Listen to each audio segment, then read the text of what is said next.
Welcome, everybody, to a brand new Blu-ray and DVD out and about video today. And this week sees the release of another chapter in the horror universe, The Conjuring. The Devil Made Me Do It.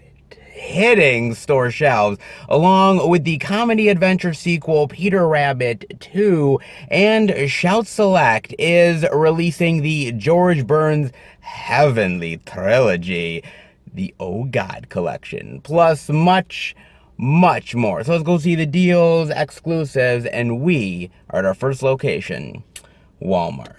So let's go in and see what they got. All right, everybody. We're in at Walmart. Oh, god damn. God fucking damn it.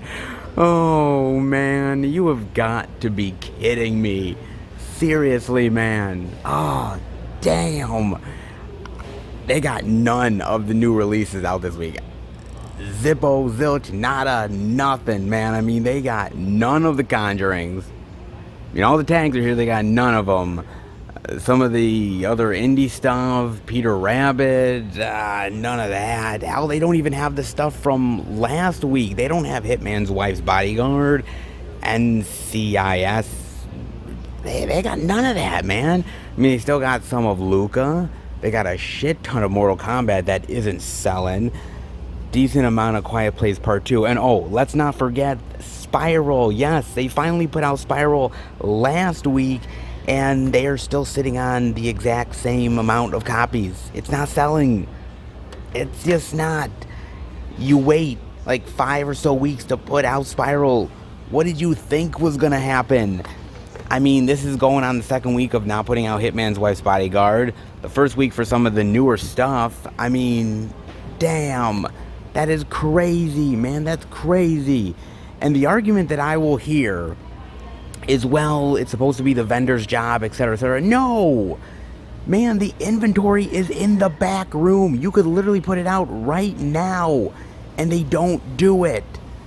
That is crazy, man. I mean, especially, they have the banner out right now for Peter Rabbit 2. They have the goddamn banner, and they don't have the new release. What? I mean, seriously. Come on, man. Oh, dude. This is like a running gag that never ends, man. I'd say it gets better next week, but man, you all know the answer to that one. Shit. Oh, here we go again. Let's hope next week is better. Doubt it. Let's head out. Hey, you ever heard that joke about the Walmart employees that don't put the physical media out? Yeah, I live it every goddamn week, guys. Shit, I live that joke every single fucking week I do these videos. Shit. God damn, man. I mean, it's not that hard to put out the physical media. You can still put the movies in the plastic cases and still help out customers. You can multitask. How do I know this? I do it all the damn time when I'm at my job, so they can do the goddamn same thing at theirs. Oh, shit, man. That's crazy. That is nuts. That is wild, man. Oh, dude. I've seen this Walmart be good. I've seen them have a lot of releases on release day. I mean, it is Tuesday, unless I'm checking my invisible watch wrong or something. I mean, damn. They can be good at times. They can be. Ooh, you know, it's been a hot minute though, hasn't it? Ooh, it definitely has, man. I mean, come on, dude. Come on, man.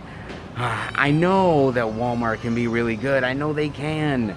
Here, and easier said than done, man. That is rough here. That is majorly rough, dude. Well, any bets on how long they're gonna take to put out Hitman's Wife's Bodyguard? I don't even want to guess. And God knows all the other releases that they got to put out as well. I'd say we're going to see them next week, but, well, I can't even guarantee that, guys.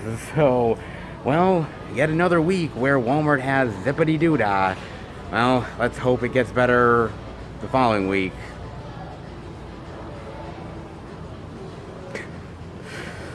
Oh, Lord. Well, no physical media here, but hey, maybe at the next place? Let's hope. All right, everybody. We are at our second location, Target. But before I go in, I gotta talk to you guys about something. So, not too long ago, there was CinemaCon. And with any convention that happens in Las Vegas, well, not everything stays in Vegas, guys, because there's always going to be some news, especially with big studios and studio presidents and heads of companies. There's bound to be something coming out of that. And indeed, there was. Like, for instance, the president of Sony Pictures, Tom Rothman, who ended up actually congratulating 20th Century Fox on Free Guy and the success that they've had. And he said, oh, the reason for that success is, by the way, it was only in movie theaters, not on streaming. Go fucking figure. Hey, his words, not mine. So, yes, that's what he said. And I guess I can't blame him because there's this battle going on right now between cinema watching.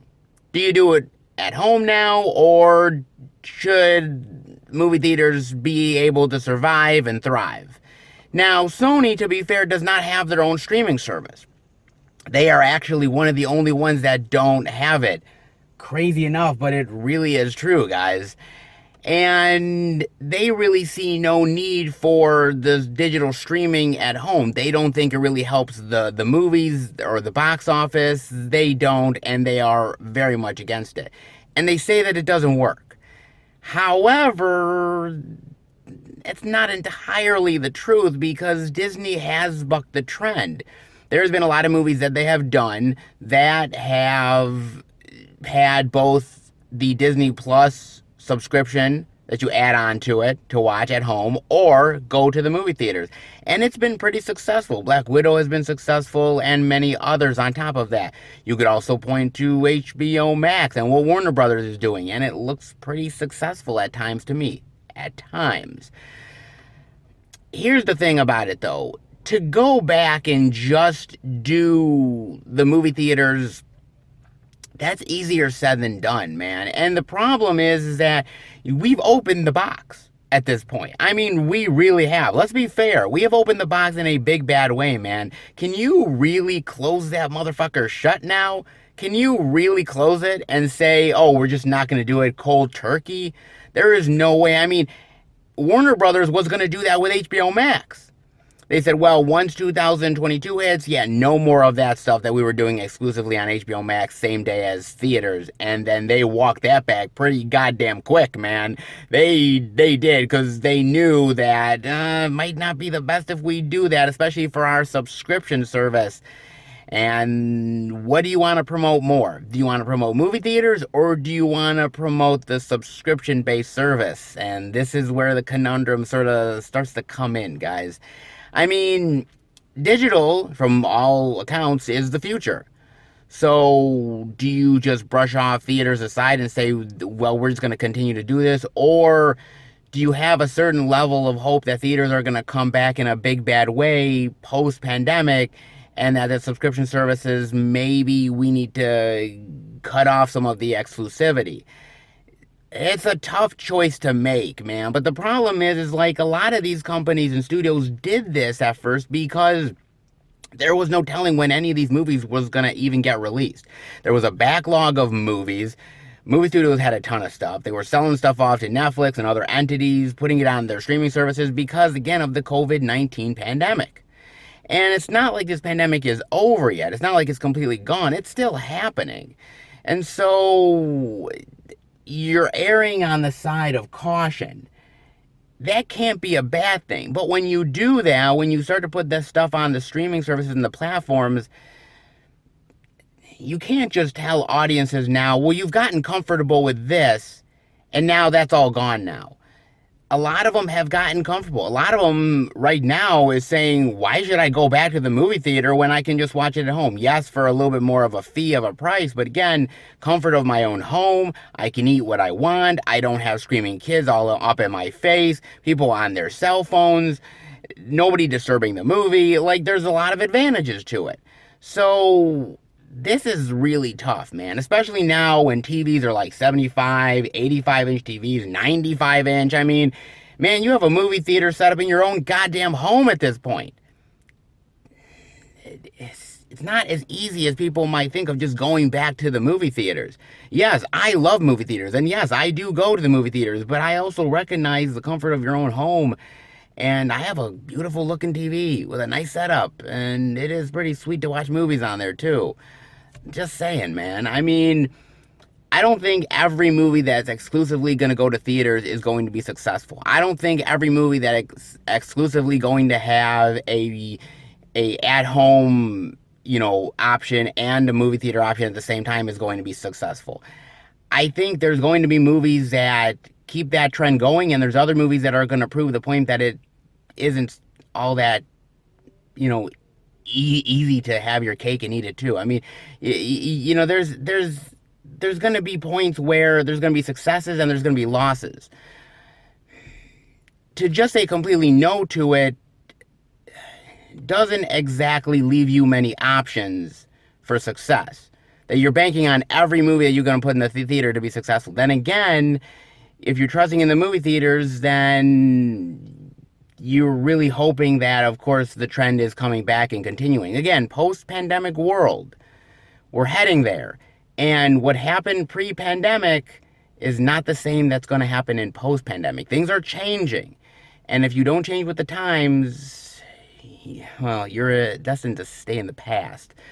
Is Sony right in doing this? Is Sony right in saying, no, we are not going to do any streaming whatsoever, we are going to stay away from it? Or should they consider more of their options?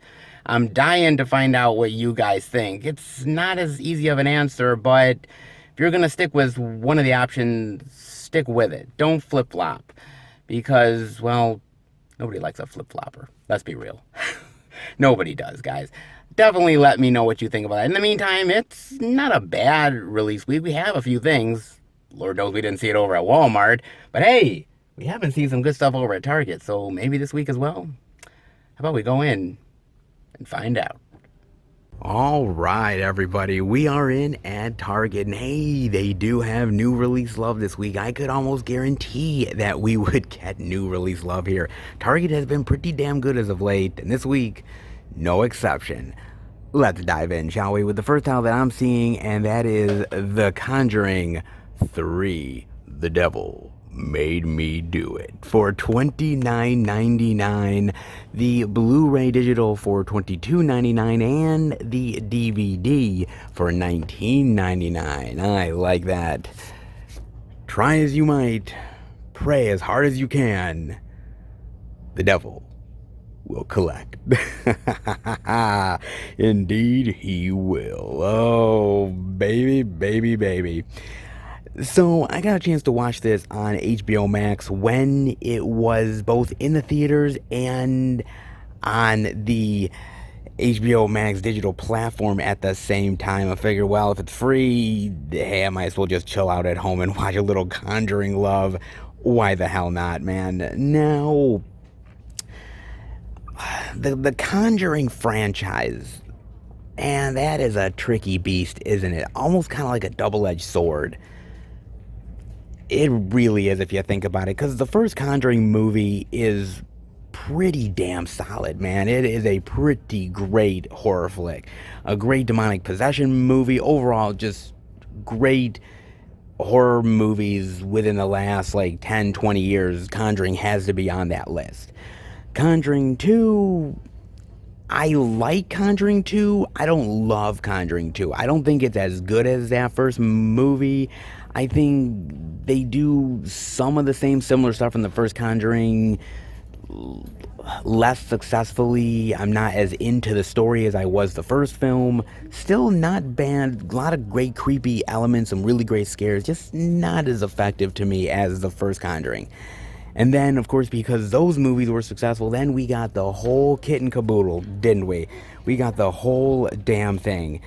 A lot of the spin-offs, I mean, whether we're talking about the Annabelle stuff or The Nun, and everything in between, man. The Curse of La Llorona. Yeah, you guys know it. We got it all, man. And it's not really all that great, is it? I mean, it's really not. I mean, I like one of the Annabelle movies. The Nun was kind of limp dick, to be fair. The Curse of La Llorona is not terrible, but it's not exactly the greatest either. There's about a couple of movies here and there in the Conjuring universe that is really great, really solid, and the rest are just kind of average to lackluster. And that's sort of been the overall story of the Conjuring franchise, which is a shame because it started out so great. But you knew because those first couple of Conjuring movies was so good and the franchise practically prints money at this point that they were gonna make a third film at some point. And well, here we go.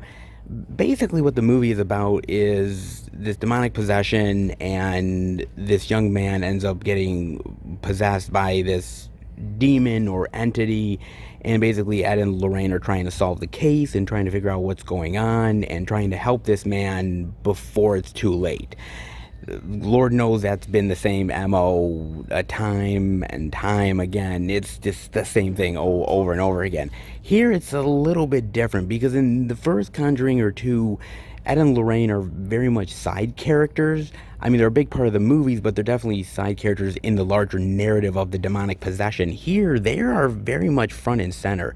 The actual demonic possession case really kind of takes a back seat in a lot of ways, and they ended up being much more of an investigative entity, the both of them, and going up against this occultist who is trying to give this entity a soul or body to bring back to hell. And so it's them trying to stop this person from finishing their task. It's not a bad movie. I do have to say it's better than part two. Like The Conjuring 2, as I said, not as good. I think this is better. I like that they're front and center finally. I like that they're going up against this evil, weird, occultist bitch. I kind of like that. I think it's kind of cool and interesting. And it is better. Yes, there's still a lot of jump scares in the movie, and there's a lot of moments where you're kind of like, okay, it's the cheap sound effects, it's the cheap stuff that you've seen over and over again. But there's some really effective scares in there as well that really work. On top of that, the acting is great. I mean, the acting has always been good in the Conjuring films anyways, but here, again, it's front and center. I mean, Vera Farmiga and Patrick Wilson do an incredible job. They have great chemistry, and it shows even more in this than any of the other Conjuring films. They did a really great job with their sort of relationship and trusting one another and the struggles that they have.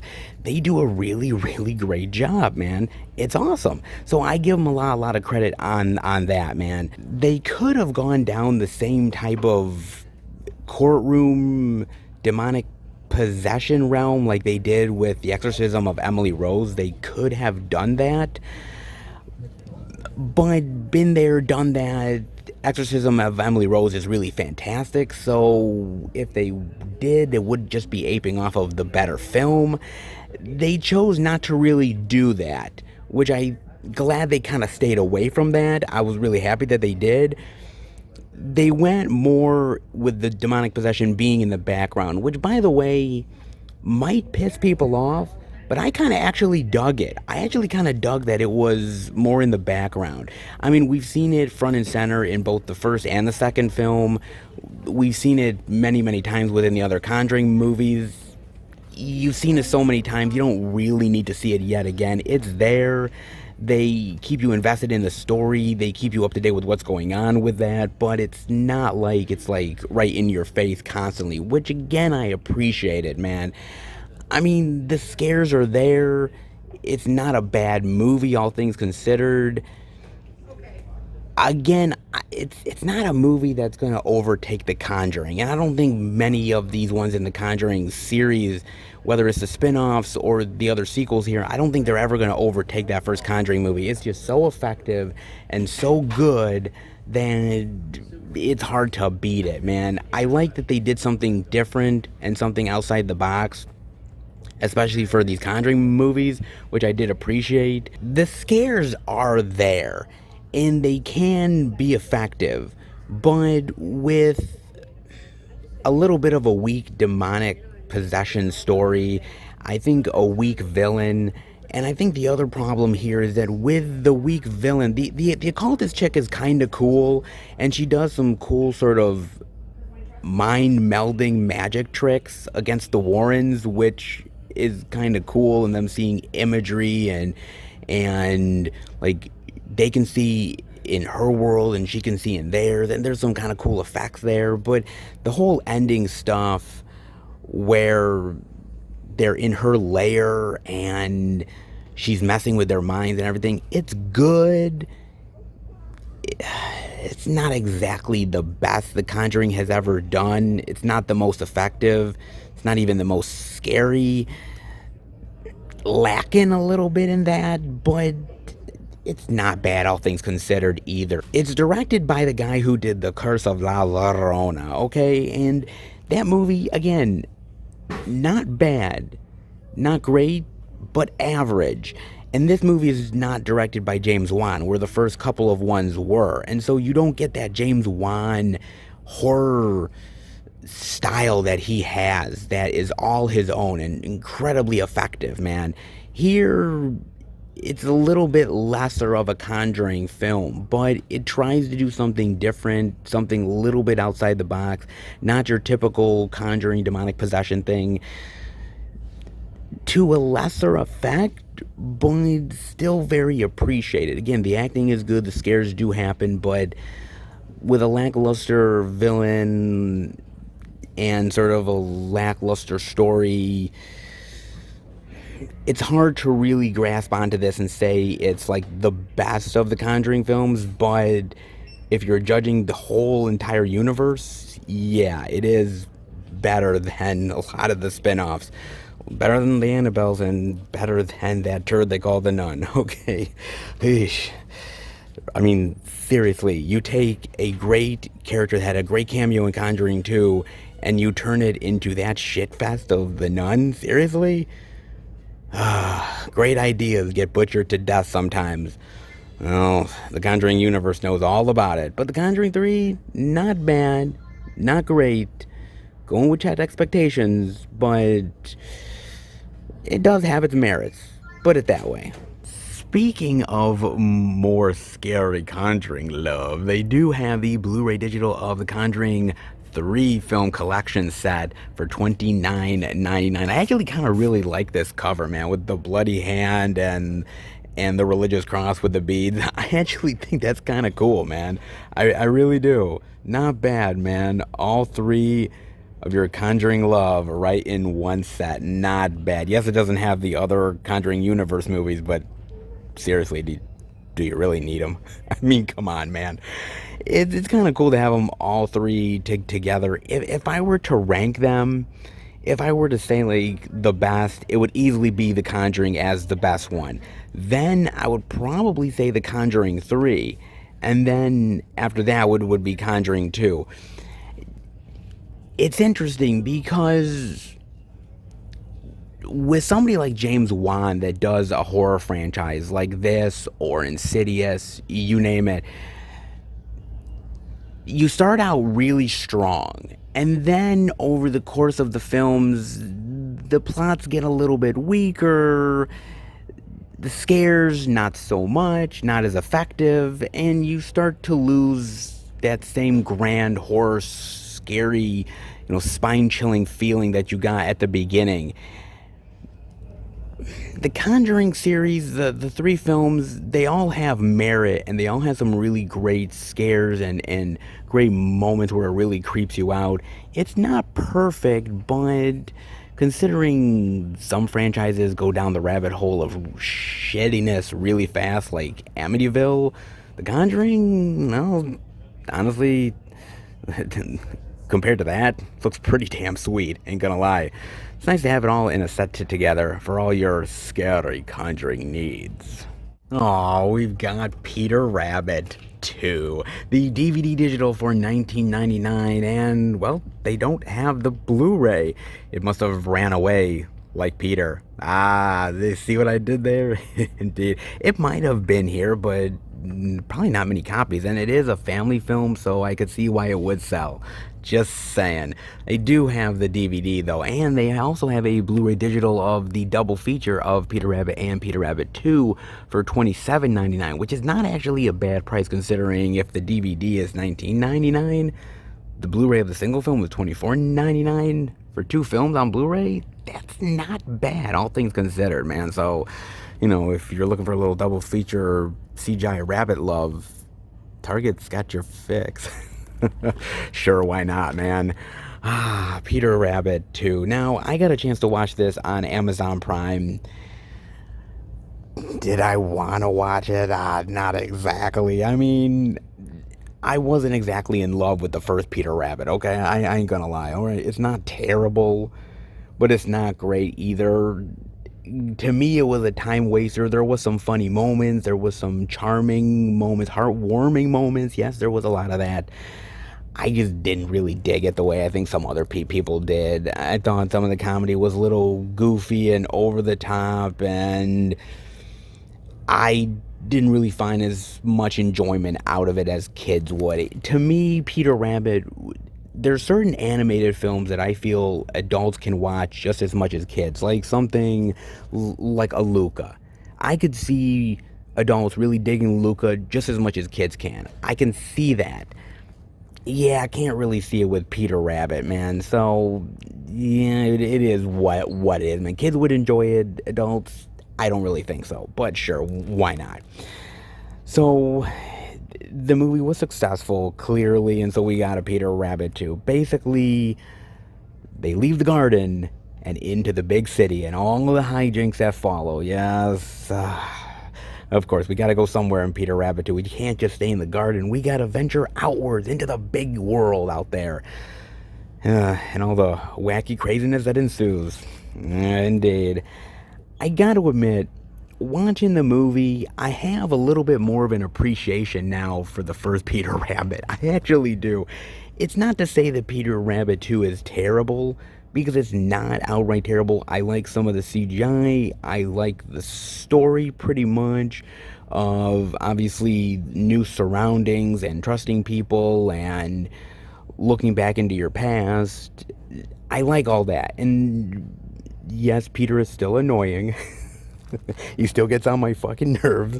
However, there is some sweet moments that he has, and he's trying to do the right thing, but he just keeps screwing up over and over again, man.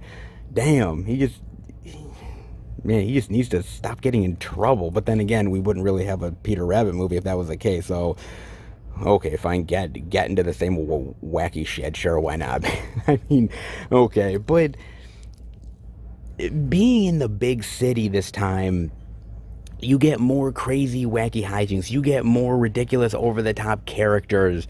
And you get more ridiculous, over-the-top humans doing wacky and crazy shit that they should know better. I like the first film more. I like the rivalry between Peter and the guy that's pining for this girl's affections. And I like how he learns to trust him, and I love how they get to know each other and tolerate each other. I like all those wacky hijinks that they did in that first film. I like the story better. Here, it kind of felt like this movie was just made to be made, right? We need to make money, right? And the movie did a decent amount at the box office. Kids seemed to like it, so let's just make a movie, and the excuse is we're in the big city. I never got the feeling that they were making this movie out of a need to tell a really important story with Peter and his pals, or wanting to advance the story, or really give a life lesson to kids or something. It didn't feel that way. It felt that this was basically a cash grab movie in general.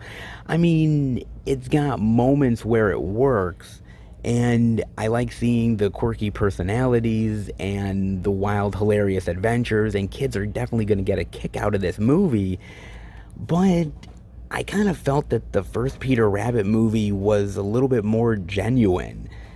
It felt like they were actually wanting to tell a very nice and heartwarming tale for kids with some wacky adventures in there.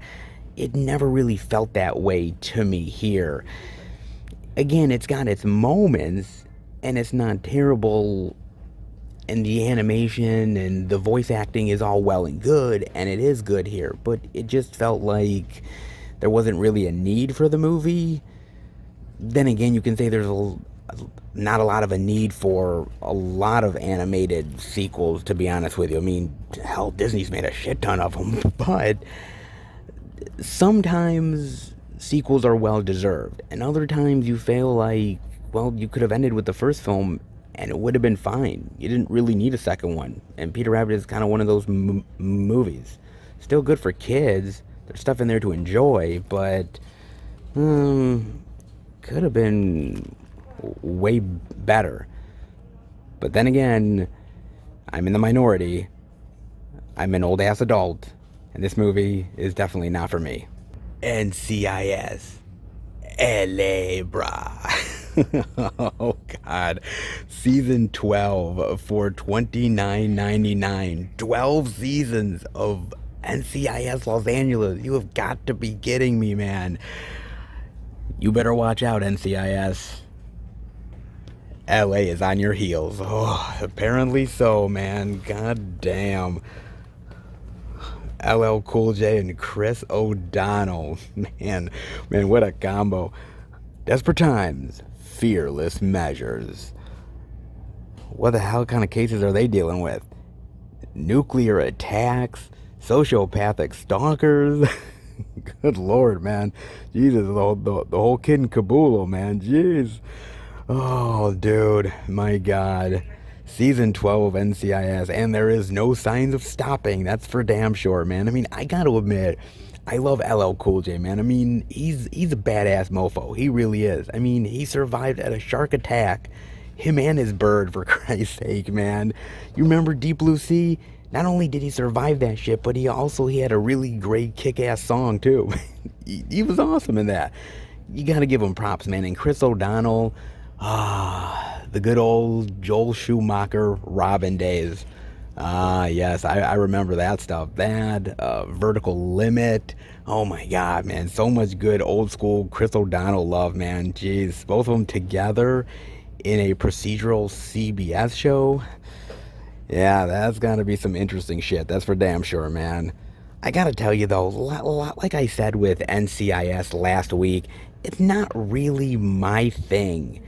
It's not really. I mean, I do watch TV at times, but not really these type of shows. It's the doctor shows, the medical dramas, you know, stuff like CSI. I was never into. It was never my jam, man. I mean, I'm sure it's good. It's got some tense moments, but you know, there's a case they have to solve, a bad guy that they've got to catch. They do it all within like an hour's time frame and go on to the next episode where they have to do the same thing over and over and over again. I'm somebody that likes mythology and ongoing storyline. This type of stuff is not for me. I know I'm in the minority because a lot of people tend to like this stuff. Me, not so much, but there is a reason why it's as popular as it is. People eat this shit up. Not me, but I'll give it its due. It is popular, and hey, actors gotta eat. So if it's popular, why not stick with it? Oh, why not, man? Oh, wow. Season 12, man. When is the next NCIS spinoff? Wait a minute. I shouldn't give them any ideas. You know they're already cooking it up, guys. LA. Little LA love. Now until God knows when. Hey, if it works, stick with it. Why not, man? But not bad releases over at Target this week. Pretty damn solid. And they have the new release love, like always. I'll take it. Let's head out. Not bad this week. Hey, I will give Target a little bit of a win. Not crazy plentiful, but then again, hey, they did their due diligence. They actually had the new releases, unlike Walmart, which basically lets us down over and over. And did I mention over again? Yes, it does, guys. But honestly, a little bit of surprises over here at Target, because there was this woman that was overhearing me talking about Peter Rabbit, and she stopped me and she's like, "Oh, are you doing YouTube? Or what are you doing?" And I explained myself, and she asked me my recommendation for certain movies. Really nice lady, by the way. Really interested in what I was doing. Most people just kind of look at me really weird and stare at me like I'm crazy. Trust me, I've gotten that look many times before. Not so much on her end, actually. She was kind of fascinated by it, and I recommended her some stuff for her kids, and we were just talking back and forth about children's movies and how adults can enjoy some of that stuff, and sometimes it's only for kids. Not bad discussion. I'm sort of becoming that guy that goes to these stores that people ask for recommendations. I'm that guy now. Not like I wasn't that at times before, but I'm definitely that guy now, man. Wow. Uh, Lord. I should just have like business cards now to like recommend shit to people, man. If you're looking for a movie recommendation, call Film Fan 108. He's got the insider fix, baby.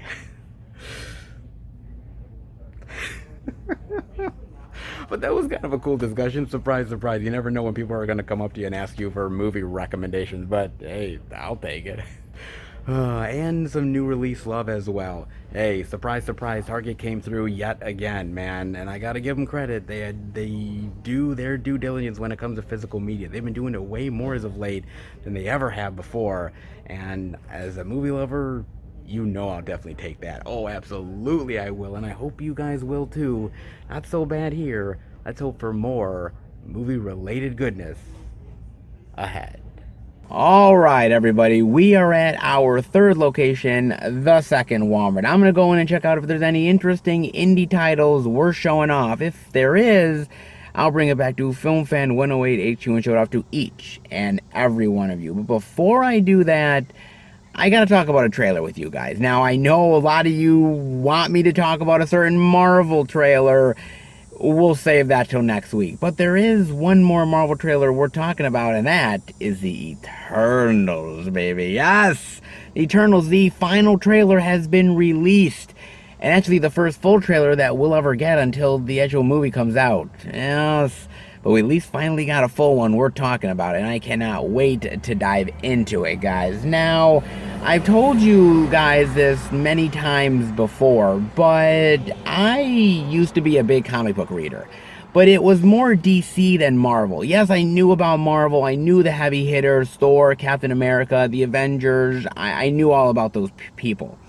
But I wasn't an avid Marvel comic books reader. But there were certain ones that passed me by, like Guardians of the Galaxy or the Eternals.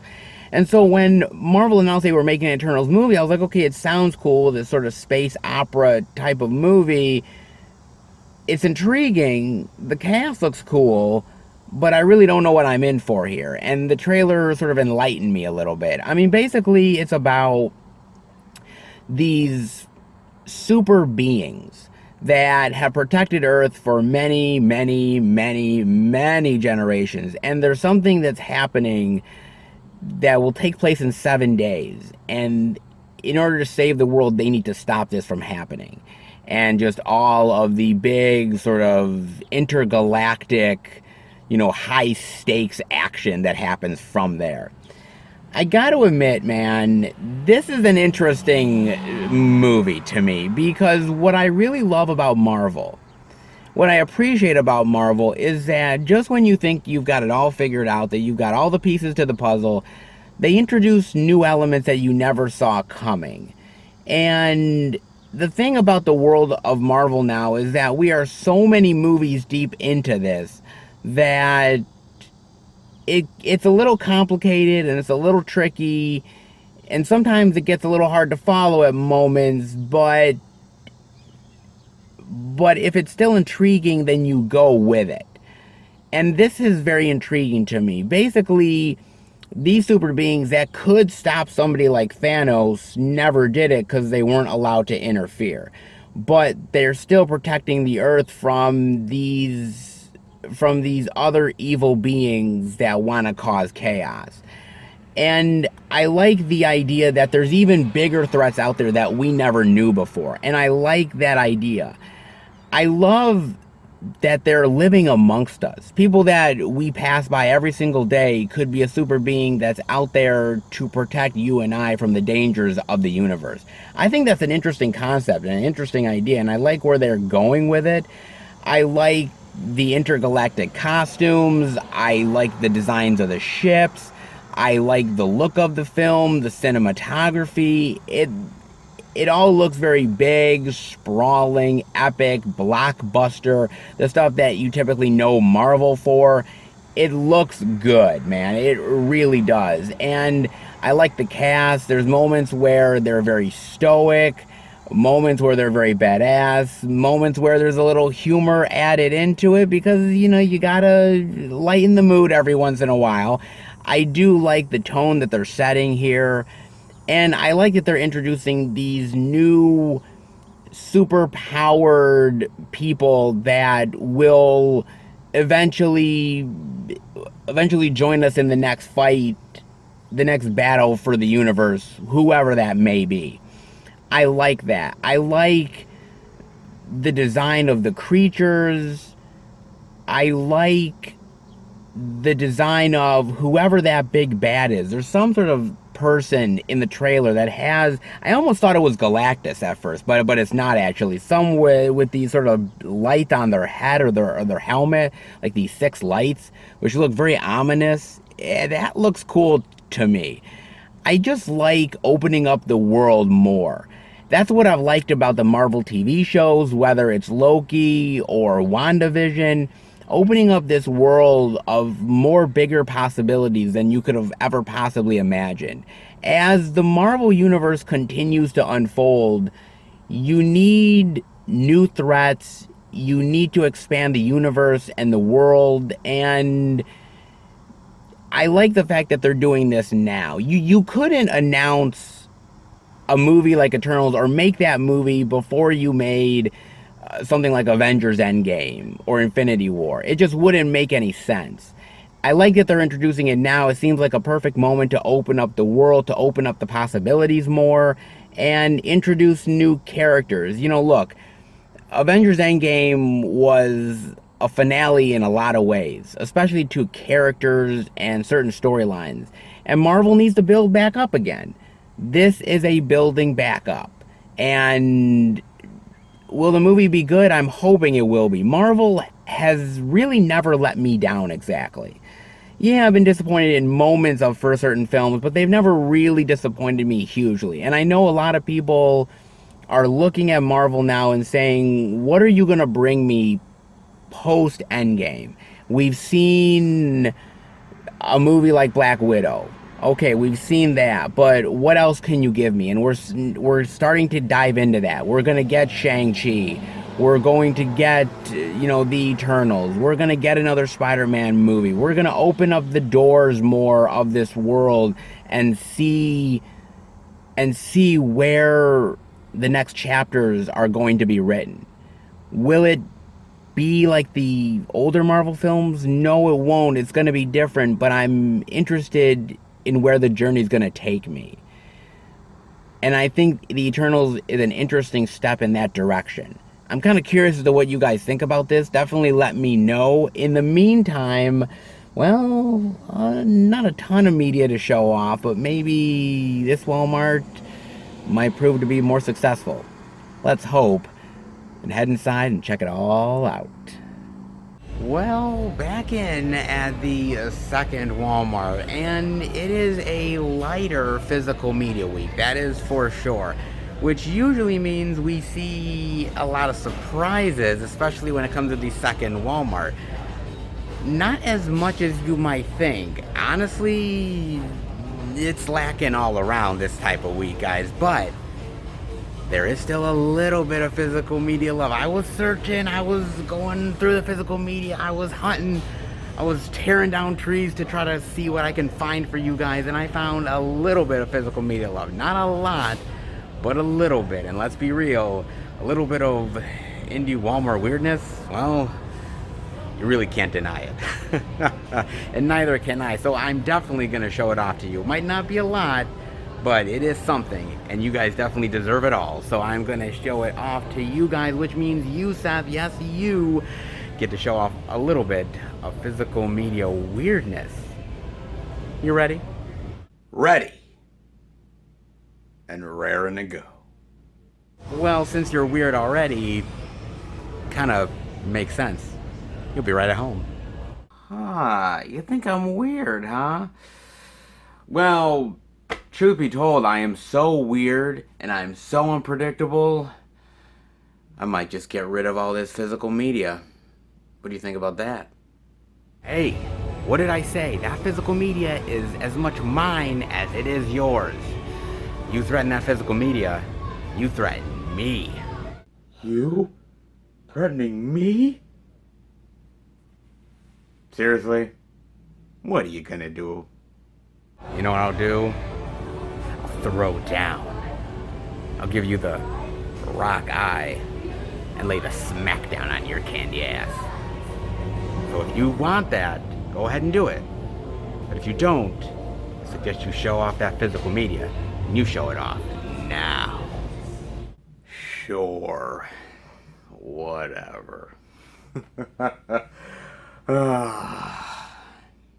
He's a pushover. Seriously. I mean, you do have to admit, guys, he was a little bit scared that I was going to get rid of the physical media, but trust me, I could never get rid of the physical media.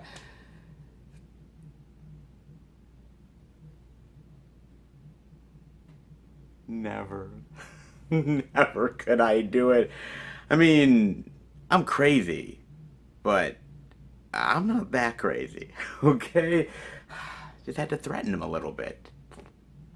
Good to play around with him, just a teeny bit, isn't it? When it comes to physical media, it definitely is, guys. And this week, well, it's not exactly the most plentiful week ever. There's not a lot out there in the marketplace, it seems like. That doesn't mean that we can't find a good gem or two. We definitely can. Just have to try a little bit harder than normal, which is fine. Hey, that's what the hunt is all about. You know what I'm saying, guys? So, yes, you can still find a gem. You can still find great things out there in the ether.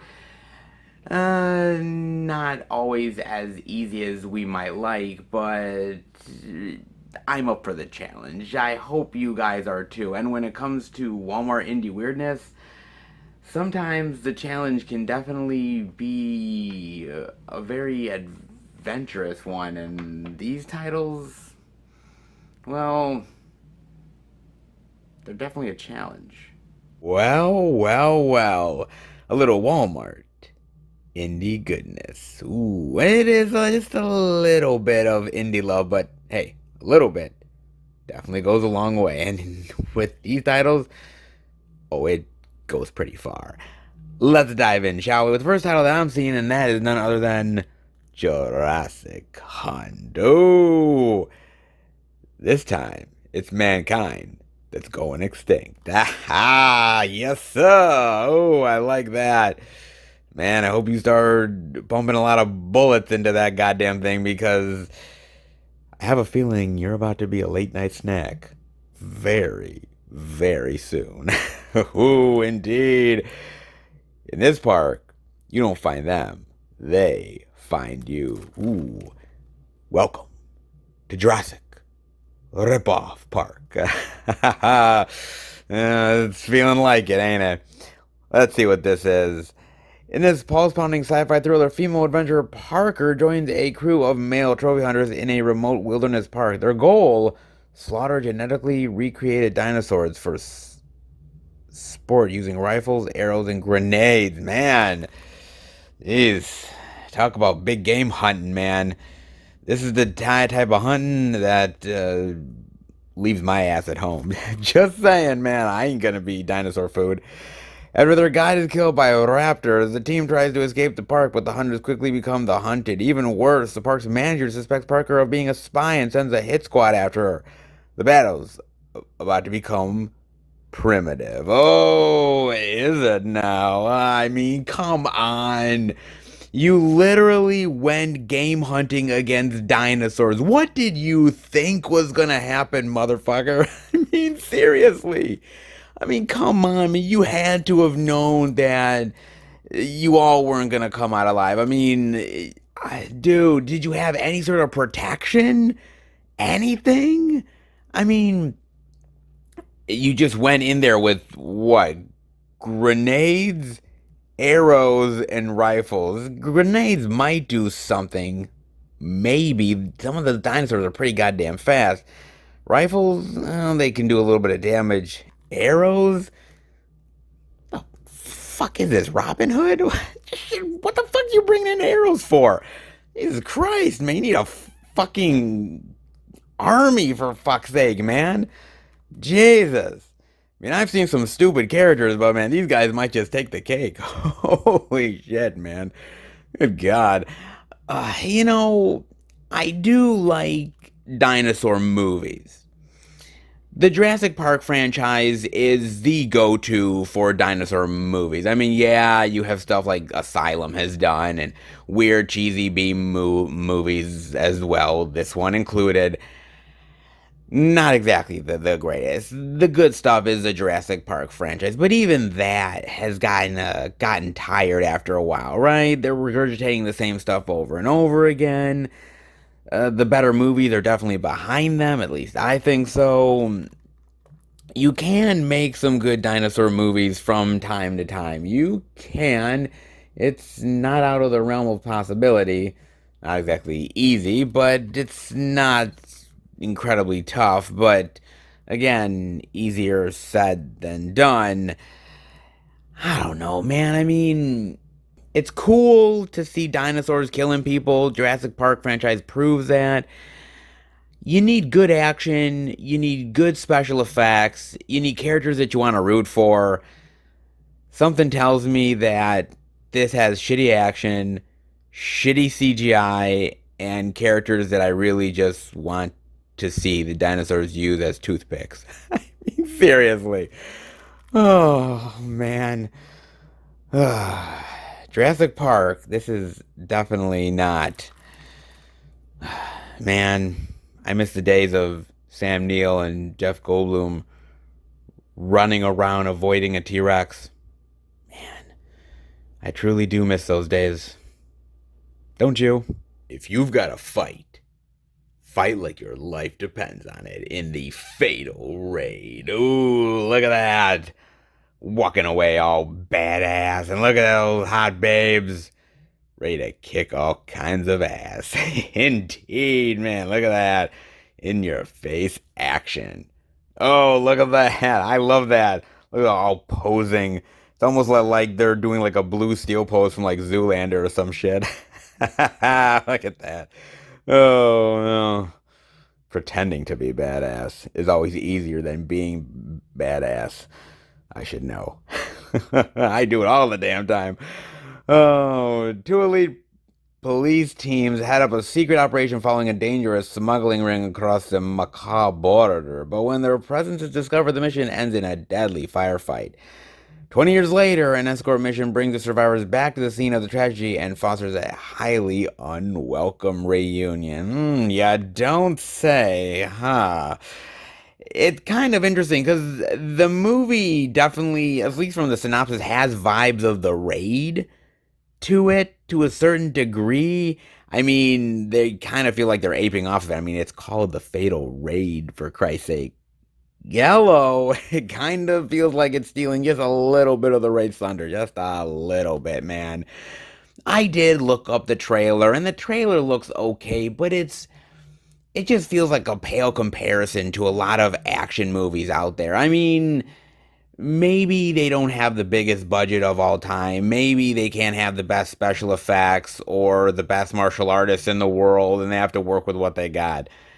Yeah, we've seen these type of movies a time or two, man. It also kind of feels a little bit like maybe John Wick at times. It feels, just at least from the trailer, John Wick light, like very light.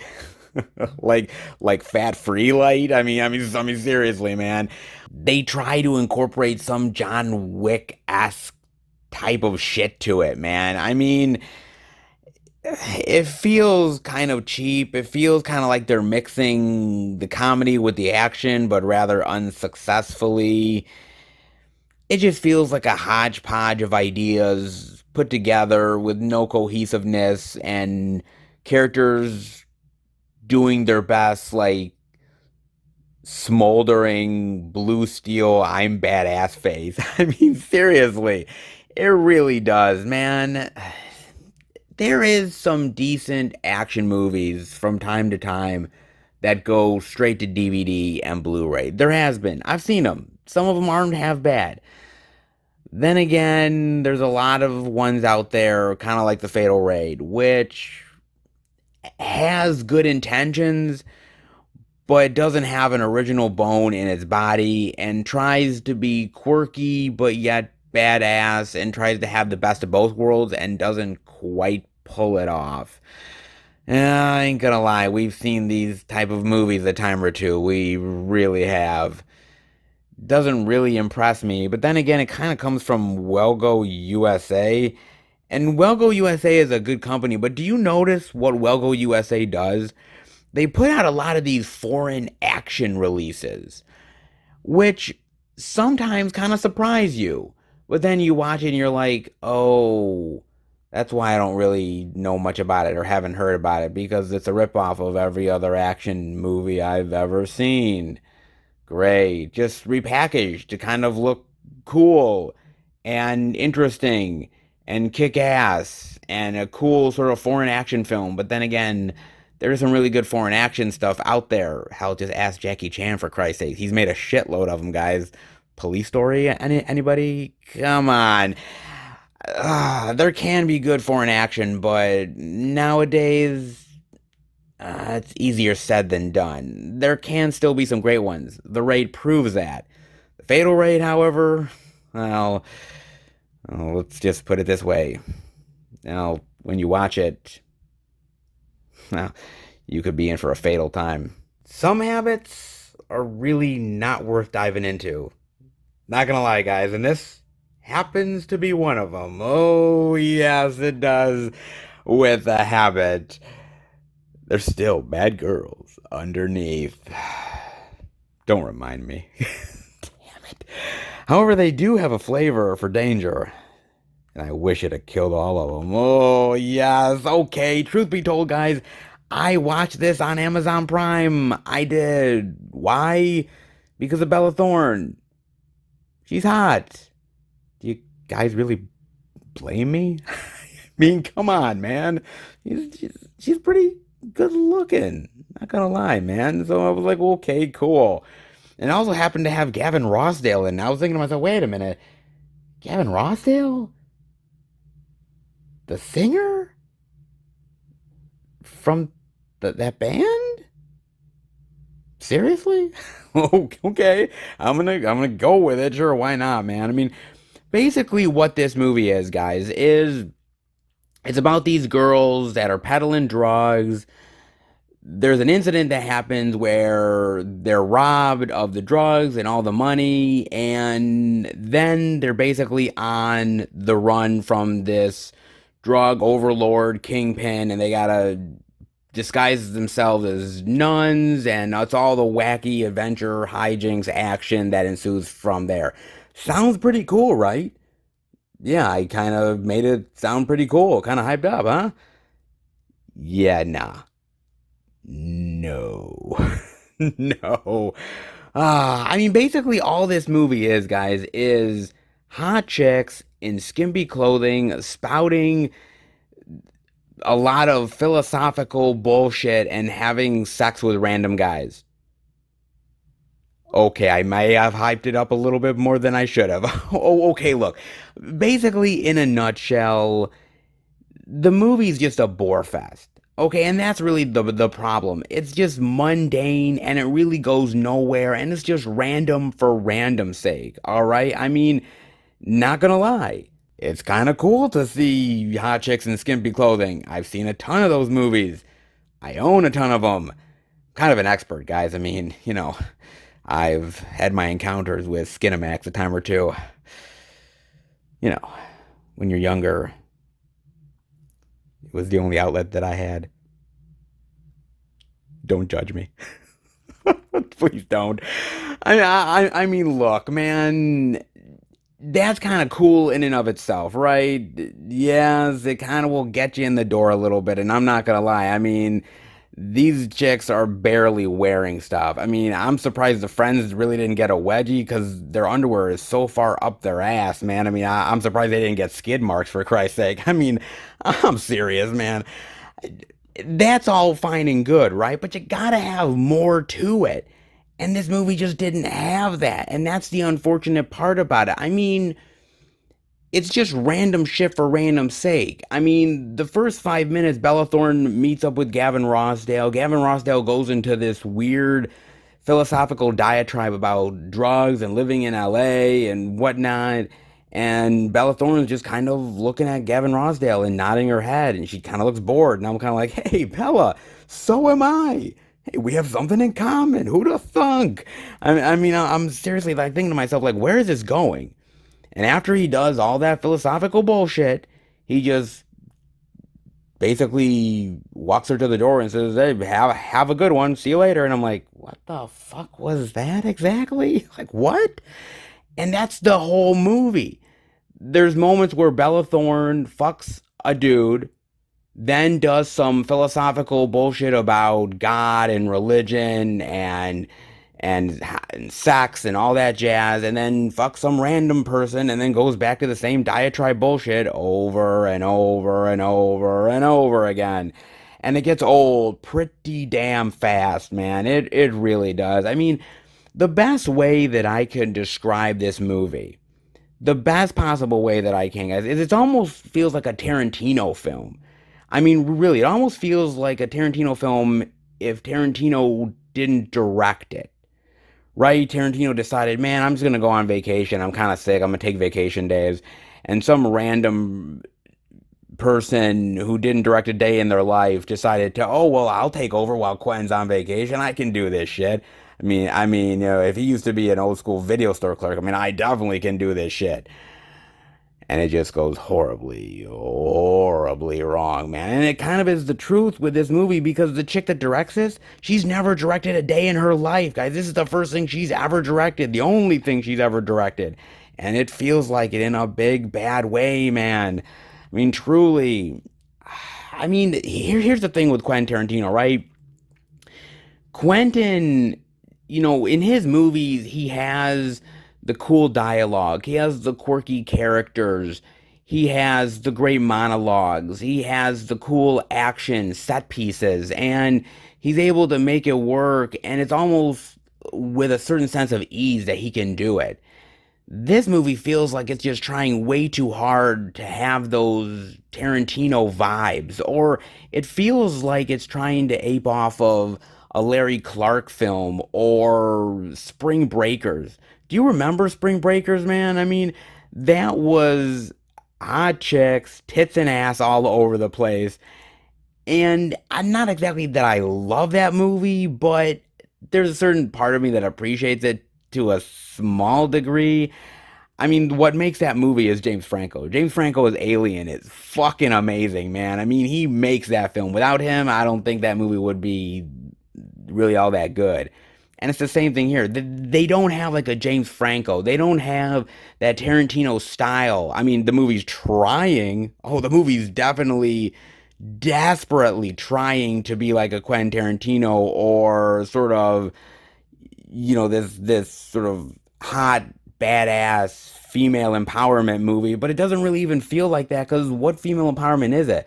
Oh, well, the girls, just like the guys, can peddle drugs and, have sex with druggies and priests and shit. Yeah, we can use our bodies any way we want, damn it. Like, is that really female empowerment?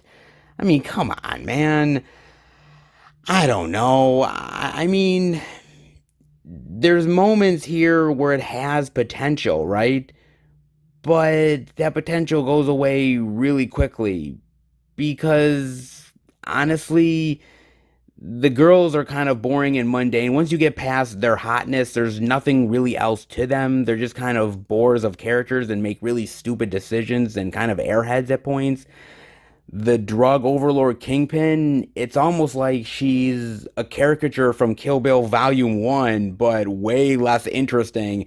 And her henchman is this older dude who's wearing the cowboy outfit that Marty wore in Back to the Future 3. It's almost like Marty was like, brah, you can have it.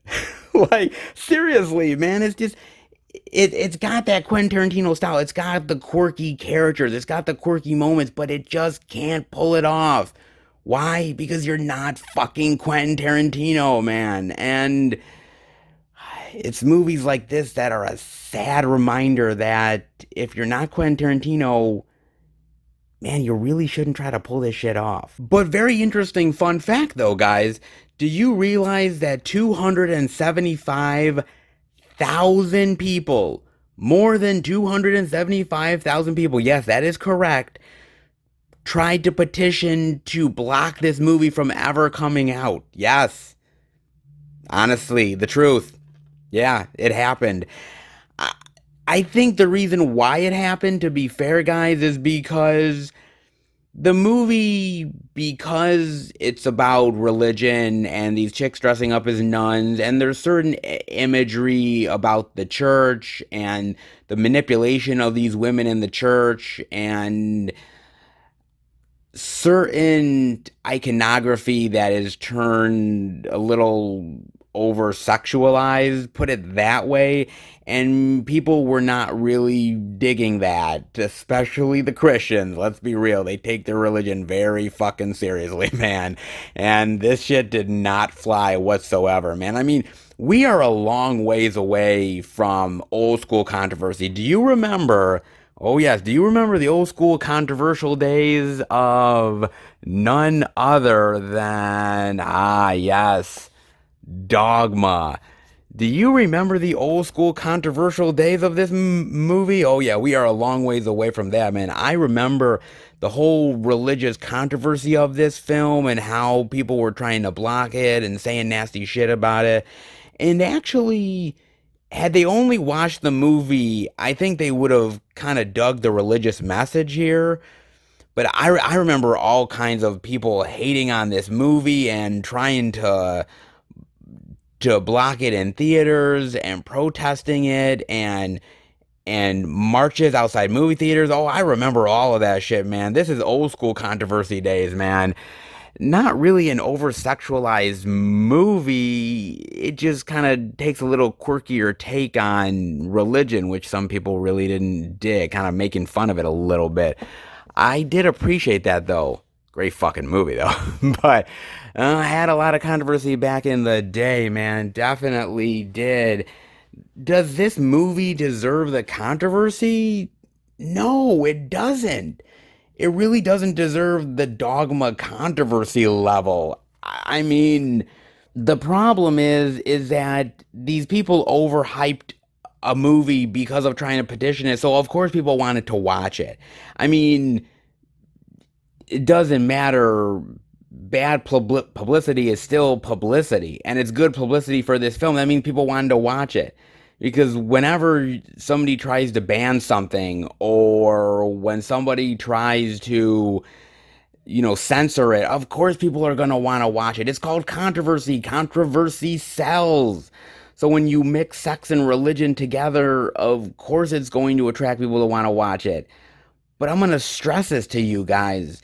Yeah, the controversy may make you want to watch it, but it's not all that fun. It's not all that thrilling. It's not really all that interesting. Yeah, it's got a lot of tits and ass, but there's a lot of movies that have tits and ass.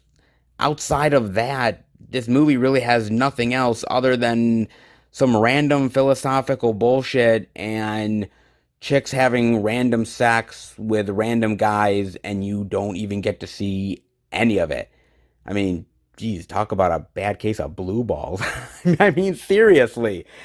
It's just not a good movie, man. It's really not. It had the potential to be. It had the potential to be like a true romance or a very interesting Quentin Tarantino flick like a Jackie Brown or something. But honestly, it failed. and it failed hard. It was just a bore fest. It was mundane. I mean, hey, it's cool to see chicks in skimpy clothing walking around, but again, uh, is that all you got? I mean, seriously, you gotta give me something more than that. If not, well, I can just skim back into Skinamax. Speaking of which, well, I have a date with Destiny soon, so better get to that, guys. Habit, not really worth it, not gonna lie, guys. However, it still is a very interesting physical media indie Walmart time. Some good, some bad, some weird, some not worth it, but when it comes to indie Walmart weirdness, you know, they do the job pretty well. Hmm. Jurassic Park never looked so cheap. Damn it. Oh, mixing a little John Wick, Raid, Jackie Chan, and you have got the latest and not so greatest foreign action flick ripoffs. You gotta love them.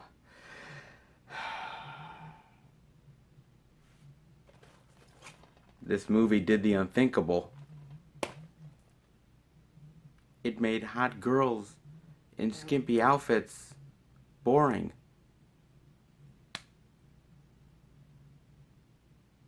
My entire existence is now meaningless.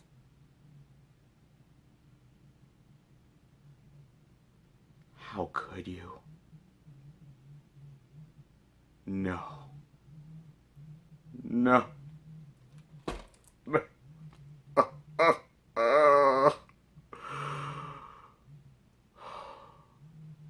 I don't know if I could continue living. Damn. Damn. Fuck. Oh, god damn it, guys. Well, I can't quite say the Walmart indie weirdness delivered this time around. Mega disappointment. But a fascinating one at that, I'll give it that much. That's all I can give it, son of a bitch. Guys, it was interesting, let's put it that way, man. And let's put it this way, even on a slow physical media week, guys, we can still find some unique titles out there worth exploring. But that's sort of the genuine charm of doing movie hunting, to do these out and abouts, to find those weird, quirky, out there, not so common titles to give a chance to, because physical media is something to cherish.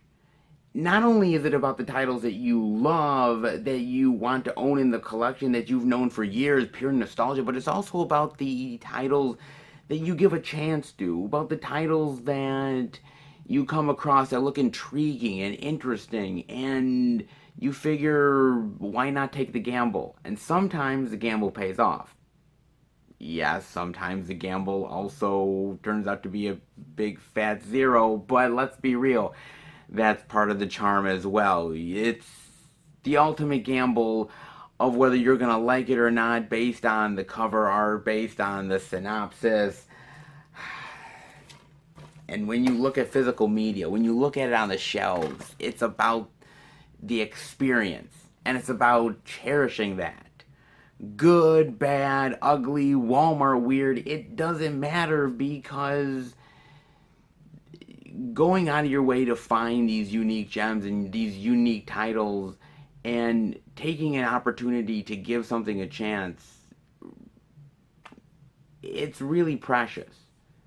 And you never know what you're going to find out in the wild. And that's why I think these gems are just as interesting as the big blockbuster ones, because sometimes through all of the weird and dangerous minefields, you can find some very great indie gold worth diving into. Trust me, I think I know what I'm talking about, guys. I think I do indeed. Let's just be real. There is some good stuff out there. Not sure it's any of these ones. But go ahead. Don't take my word for it. There's been better, and I'm sure there'll be worse. But hey, at least we saw something unique and interesting worth showing off, and that's always a plus. That is for damn sure. I hope you guys agree. The Walmart weirdness is over, but there is one more location worth going to, and let's hope that it delivers. All right, everybody, we are at our fourth and final location, and when it's the physical media out and about week, you can't leave Best Buy behind. You definitely can't, baby. So you know where we're at. None other than the Beast, Best Buy, baby. Yes, indeed, man. What will Best Buy have in store for us this week? Well, hopefully a little bit of new release love, maybe some indie goodness, exclusive steelbooks. It's possible. Best Buy has delivered before. Then again, Best Buy has also disappointed us. Which Best Buy will we get this week? You never quite know until you head inside. Let's go in. Check it out. All right, we are in at Best Buy under the new releases, and we do have a little bit of new release love. Not a ton. Man, in fact, they did sell out of a ton of Hitman's Wife's Bodyguard. Holy shit. Man, the Blu-ray is all sold out. 4K is almost sold out. Damn, they took all the steelbooks of part 2 and 1. Damn, man, that is... Okay, a lot of people liked it more than I did. Okay, fair enough, man, damn. Okay, Best Buy definitely sold out of their stock, or they're definitely almost about to. Shit. Man, quite the popular movie. Who'd have thought on that one, man? Though, not bad. I mean, they still have some new releases over here, but the main stuff for this week, oh, it's over here, baby. With the Blu-ray digital of The Conjuring 3, The Devil Made Me Do It for $21.99. The 4K Blu-ray digital for $29.99. And actually, I don't see any steelbook love for The Conjuring 3. I thought we would have seen like a steelbook Best Buy exclusive.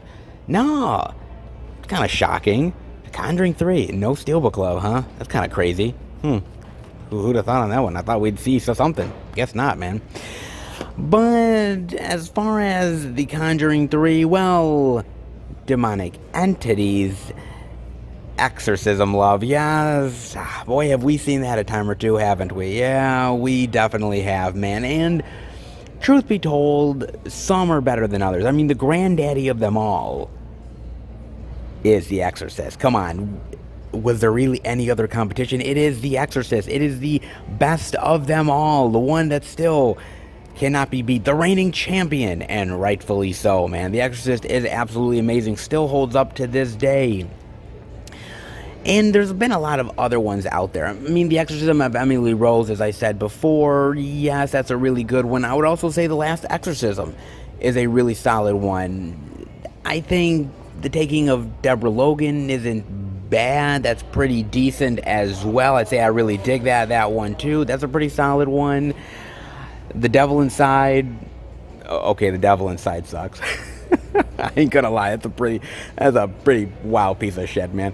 That's terrible. You could also say the Paranormal Activity movies too. I mean, the first one's okay, second one's better. You could say the third one's not terrible either. It's pretty decent. Anything after those ones, that's not exactly the hottest property of all time. They continually get worse every single installment.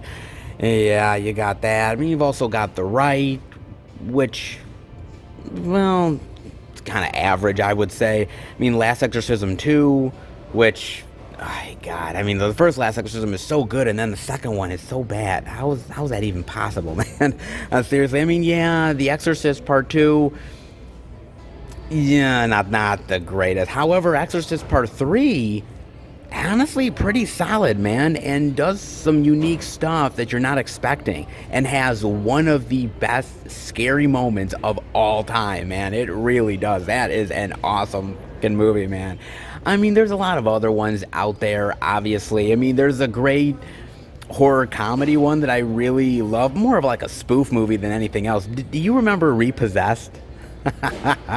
Do you remember that one with Leslie Nielsen? Oh my God, Repossessed is so good, man. It really is. Nobody gives a lot of love to that, but they really should, man. That is a really solid one, man. I mean, there's been some okay ones. I mean, The Unholy.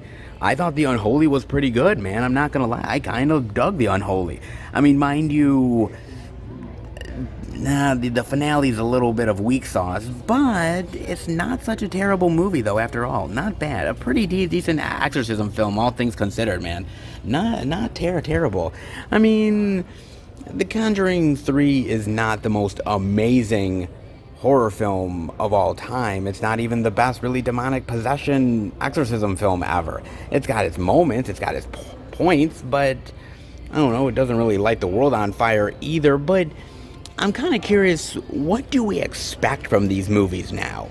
With certain genres or subgenres within horror, however you want to say it, there seems to be a point when we've seen it all, right? That we've literally seen everything that a genre can do. Now, sometimes it does surprise us, but for the most part, we see it and we've experienced it at all. I mean, you look at something like zombies or Dracula. I mean, you look at slashers, you name it. There's a lot of subgenres of horror out there, and at a certain point, there's not much new that can be brought to the table. You're regurgitating the same stuff over and over again, just in slightly different forms and in slightly different ways. And I'm curious as to, what do you guys expect from the genre to a certain degree? I mean, do you look at The Conjuring 3 and you say, okay, this needs to play by the Conjuring rules? Or are you a little bit more open to, okay, maybe they can change it up just a little bit? As long as they stay with the same pattern, they can switch it up a little bit, make it a little bit more genuine, but not stray too far off the beaten path. I'm kind of curious as to what you guys think, honestly, about this. I mean, I've seen so many demonic possession movies, exorcism films, that, man, I've seen so many, it's bleeding from my fucking eyeballs, man. I mean, I've seen so many of them. And honestly, there's nothing new that can really happen anymore. You've went the found footage route. You've done horror comedies. You've done spoof movies. You've done the most, exploitative, crazy, wild stuff before. And now we're just getting to sort of the leftovers. Now, I'm not saying that's what Conjuring 3 is, because I think it's better than that. But at a certain point, when you've went through all of these Conjuring movies, when you went through the Insidious movies, whether you've went through movies like The Possession and many others down the road, you start to ask yourself, do you all see it coming? Is it all just routine at this point? Like I said, I appreciated where The Conjuring 3 went. They did a little bit of a courtroom drama. They did a little bit of the demonic possession, a little bit of the exorcism, and a little bit of sort of mystery detective thriller action. They sort of combined a lot of stuff into one. Now, I do know that they are going to do a part 4. The 3 definitely made a decent chunk of change for them, was very popular. People gave it good reviews. They are thinking about doing a 4th one. And I just kind of wonder,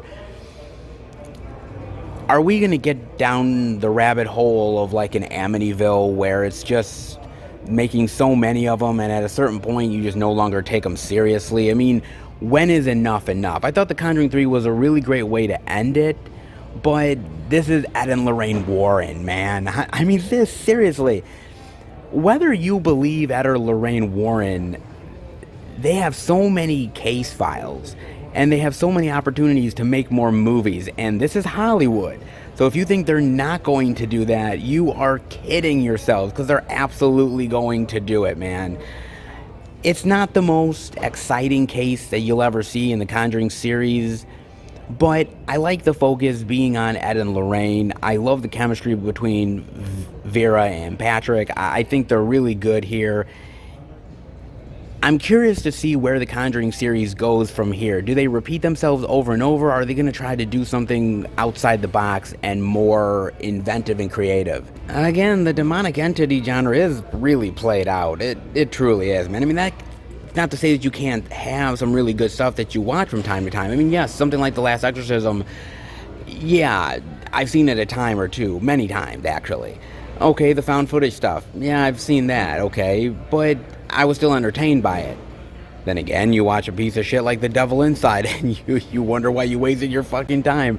Look, any genre or subgenre of a major one like horror will have its ups and downs. But when the bright spots come around, they really do. And The Conjuring does have its bright spots. The Conjuring 3 has those moments, but it also has those moments where it's very average and mundane. It's a little bit of a mixed bag, but considering I've seen the lows of the genre, the heavy lows, Conjuring 3 ain't that bad. Put it that way, guys. I mean, you do get a lot of features here. I mean, you get a ton of really great stuff diving into the expansion of some of the villains, the true story aspects to it. Interesting stuff, man. Not bad. I mean, look, at the end of the day, I recommend this movie. But I know 110% that there is better demonic possession exorcism movies out there in the marketplace. Then again, there's also a hell of a lot worse. Wherever the Conjuring franchise goes, it doesn't stop the fact that it's a really effective series that has really effective scares and moments when you're really chilled to the bone. When The Conjuring really does a great job at really haunting you, it really does. Like, the imagery and certain moments of unsettling quietness really get to you, man.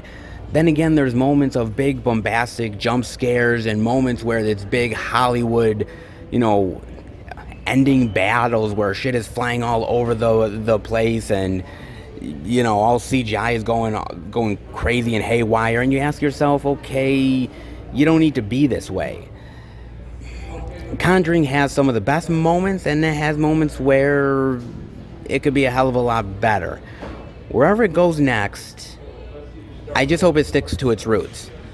Every franchise has moments where they go a little overboard. They sort of jump the shark.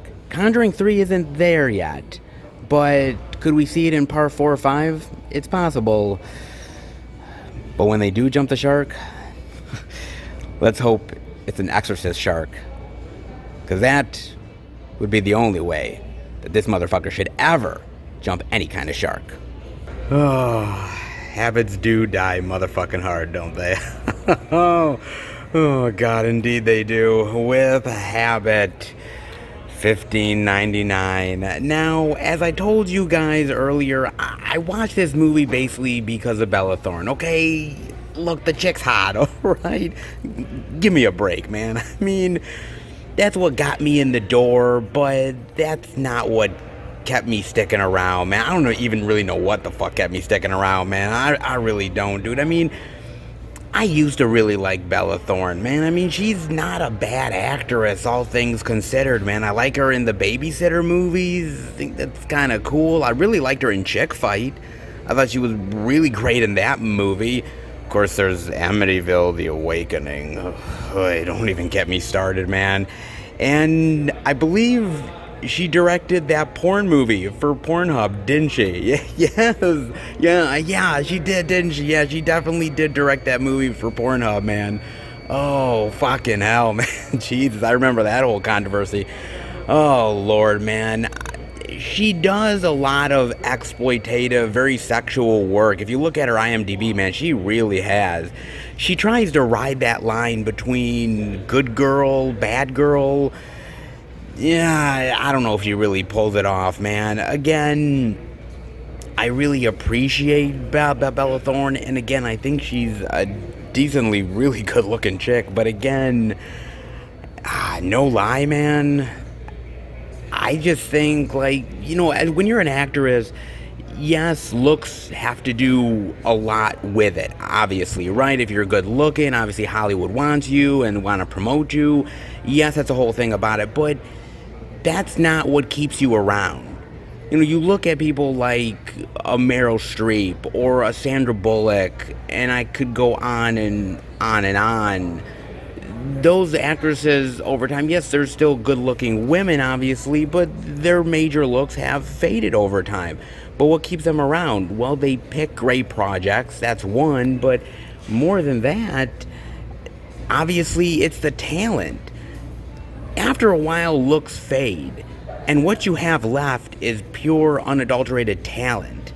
And yes, she has her looks now, but that's only going to carry her a certain way. I don't know if it's really going to carry her after the looks are all gone, whether she's going to stick around. There's a lot of actresses that have been chewed up and spit out by Hollywood. Yeah, they got a lot of love at first because of their looks, but then once that was gone, they didn't have much else. I think Bella Thorne could still be a really great actress years from now, but she's got to pick really great projects, and she's got to pick ones that really showcase her in a great way. And man, Habit is just not one of those movies, dude. It had potential, but man, I mean, yeah, hot chicks and skimpy outfits.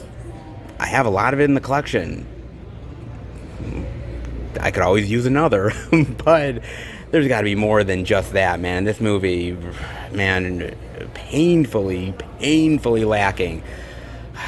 Bella, I love you, baby. But man, you got to get your shit together. That is for damn sure, man. Oof, she definitely does, man. Other than that, really not much else over on this side, but a little bit of new release love. Not half bad, guys. Let's see what else they got.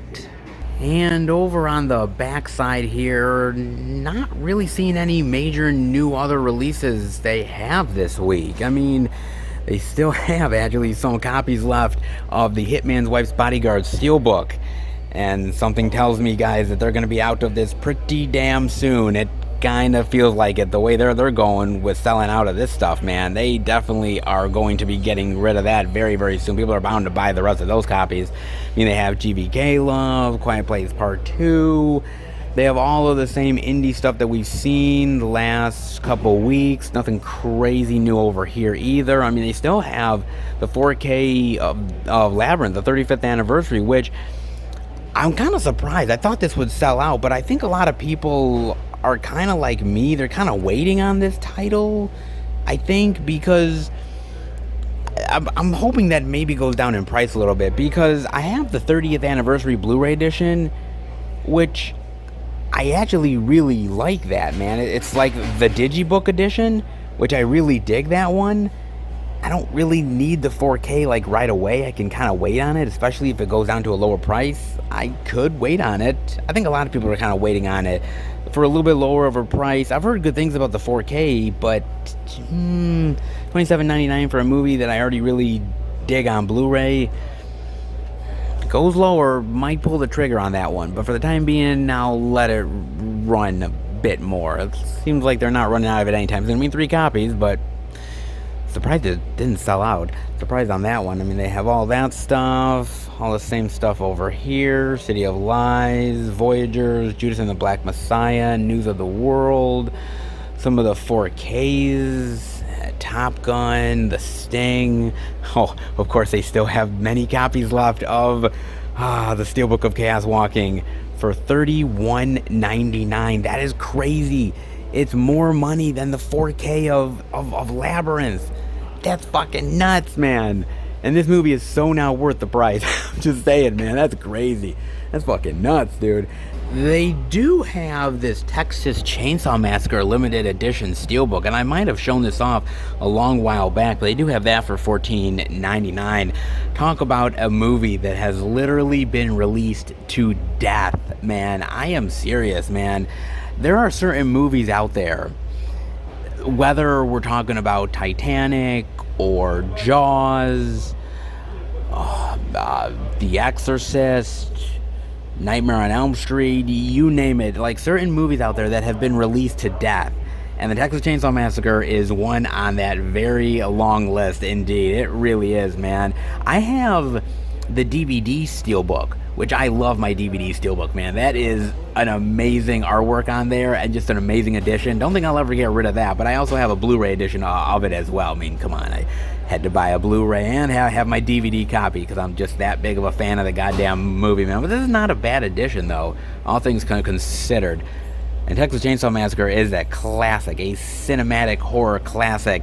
If you don't have it in the collection, man, might as well go to Best Buy and pick up the nice looking steelbook. Not bad. For $14.99, that's a pretty goddamn good steal, ain't gonna lie. Yeah, they got Gemini Man, a little Dr. Sleep, Batman Soul of the Dragon, Birds of Prey, Bill and Ted, The Crow, bow down to Brandon Lee, baby. The best. The only Crow, man. They got that. Ford vs. Ferrari, It Chapter 2, Mission Impossible. Speaking of Titanic love, got that one on the bottom. Jojo Rabbit. Not as much over in these areas, but still a few gems worth checking. I mean, you got a little Forrest Gump love. Mama always said life is like a box of physical media. Yeah, that's what he said, right? Yeah, it's definitely what he said. That, Ex Machina, Hobbs and Shaw, Aquaman, liking that, Goonies, ooh, Requiem for a Dream, Ass to Ass. It is like seared in my brain forever. I mean, they have that, Wizard of Oz, ooh, the Phantasm Remastered Steel, that's pretty cool. That, Pretty in Pink, which is nice. Ooh, they still actually have that big Phantasm collection set. Oh, that's so cool. That is awesome, man. And for $100, damn. And it is a pretty cool set, though. So if you are a Phantasm lover, it might be kind of cool to have. I mean, they did have a Rambo Steelbook collection set like a couple weeks back. That sold, man. That was like $90+ as well, man. Damn. That like also sold out. Man, wild what people will pay, man. And sometimes it's worth it. You know, you get a cool collection set. Not bad. I mean, they have that. They have the Indiana Jones 4 movie collection set, which is pretty sweet. They have that too. Not have bad. They do have the 4K Alfred Hitchcock Classics collection. I'm liking that. That's pretty cool. They have that. They do have that Fast and Furious 8 movie collection, which, if you're a Fast and Furious lover, I get it, but this is the 8 movie collection set. The box set's already out of date. There's another movie. You know they're going to put another box set out there for people to buy, so why pay the money for it now? I mean, $66.99 for this. What's the point, man? There's just going to be another set coming, like, really soon, so just wait on that. I mean, seriously, or just wait till the series ends. What, you've got, like, 2 or 3 more movies left? That's it? So just wait until you get a whole complete box set. Why waste your time on that, man? I don't know. I mean, they got that. They've also got the Stanley Kubrick 3-film 4K collection set, which is sweet. They have that. I mean, they got some good stuff here. Not bad. I mean, not crazy plentiful, but not terrible either. Really nice stuff. And a lot of movie love over on this side. Not so bad. Not crazy plentiful for new releases, but Best Buy certainly has the media if you're looking for it. Not too bad. Alright, let's head out. Well, not exactly Best Buy's greatest physical media week ever, but then again, not its worst. We've seen far worse, guys, let's be real. And it's not exactly in the plus category on this week, more in the minus one. I mean, they didn't even have Peter Rabbit 2, which is kind of weird to me. I was like, family friendly. I thought we'd definitely see the Blu-ray. We didn't even see that, man. So they didn't have a lot of new release love this week, unfortunately. Then again, not exactly crazy plentiful this week, but there is still stuff out there. Best Buy only carried just a little bit of it. Sometimes physical media is great here at the Beast, and sometimes it's severely lacking. This week, kinda lacking, not gonna lie, man. But regardless, we got to see a little physical media love, a little indie love, with Bella Thorne boring me to death. But I'd never say that, but they made a movie where Bella Thorne bored me to death. Damn shame. Damn shame indeed, guys. I mean, they do have physical media, just not as much as I was hoping for, especially new release love. But hey, there's always next time, and when they don't succeed one week, they can always make a comeback the next. So we'll see where they go next week. But in the meantime, a little bit of physical media love went just a little bit of ways. Hey, not every week can be crazy plentiful, and well, Best Buy definitely proved that, as does a lot of stores. It happens. In-store physical media ain't what it used to be, and some weeks prove that over others. This week definitely does, guys. But I hope you enjoyed it. But how about we head home and finish the video? Alright, everybody. That'll do it for the Blu-ray and DVD out and about video this week. And it was a little bit on the slower side for physical media. We did get to see a little bit here, a little bit there, but not nearly as plentiful as we've been having as of late. But yes, sometimes we do hit a little bit of a roadblock with physical media at times. Not every week is going to be crazy, ridiculous, plentiful. Seeing all kinds of media new all over the place. God, I only wish, but sometimes a little bit harder, and this week happened to be one of them. Trust me, it's gonna get really great. We're slowly but surely heading towards the fall, and you know what that means. All kinds of really interesting physical media to come, man. So trust me, there's a lot of great things around the corner. This week had a little bit of rough spots. Still, there was a few things worth checking out. If you guys found anything we're talking about, definitely let me know. As far as I'm concerned, well, I got a few things. Let's dive into what I got, shall we? So, Ronin Flicks was having a sale not too long ago. And I was like, I kind of want to see if there's anything I'm interested in. There wasn't much, but there was a couple things that I was kind of liking. And one of them I was interested in, still got it with the slip. Very nice indeed.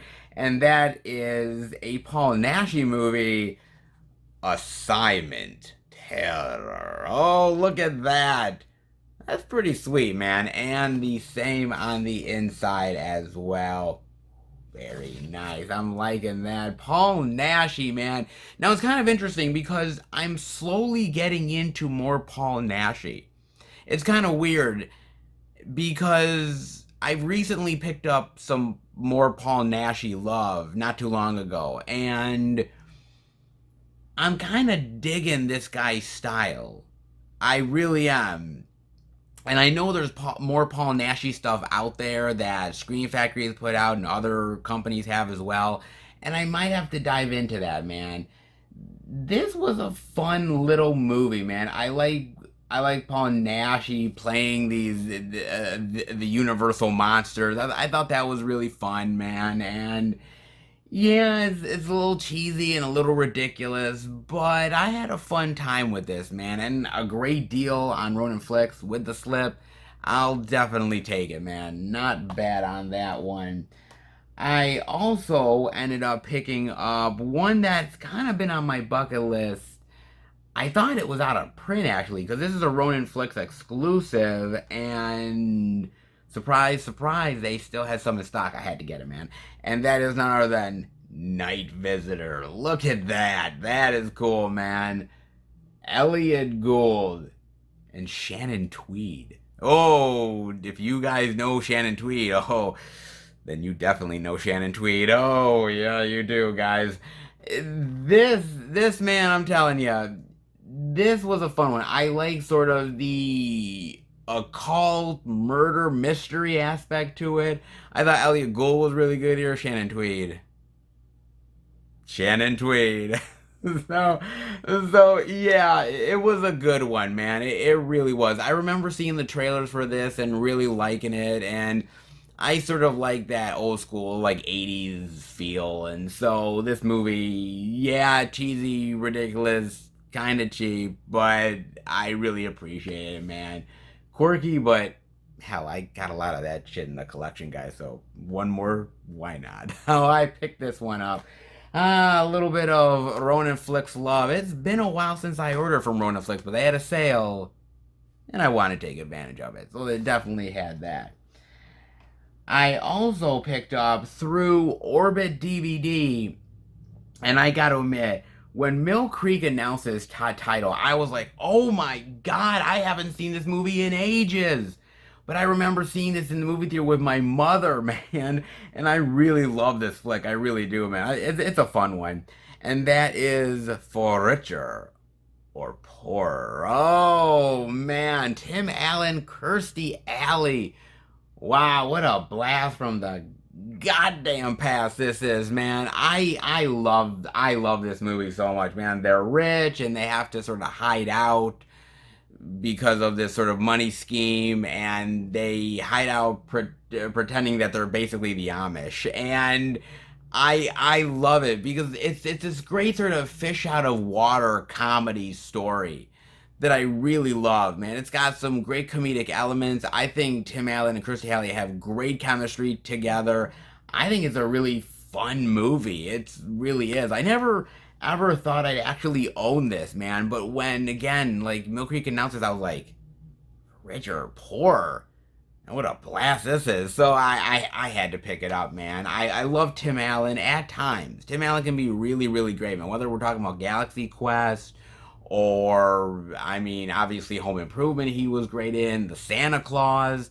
He's really good. And as far as Kirstie Alley is concerned, I mean, I've loved her in a lot of really great stuff. I mean, of course, Cheers, obviously you have to say. But, I mean, I've loved her in a movie that I really loved. I think it was called, like, Madhouse. She was in, I loved her in that movie, Madhouse. And she was really good in Runaway, and she's been in a lot of really great movies that I love as well. And I thought the two of them really complement each other. It's a cool little quirky comedy that I definitely dig, man. And never thought I actually owned this, but it's going in the collection. What a great comedy, man. Glad I finally got a chance to own this, man. And last but certainly not least, I picked up through Amazon Prime, and I've been picking up more Paramount released titles.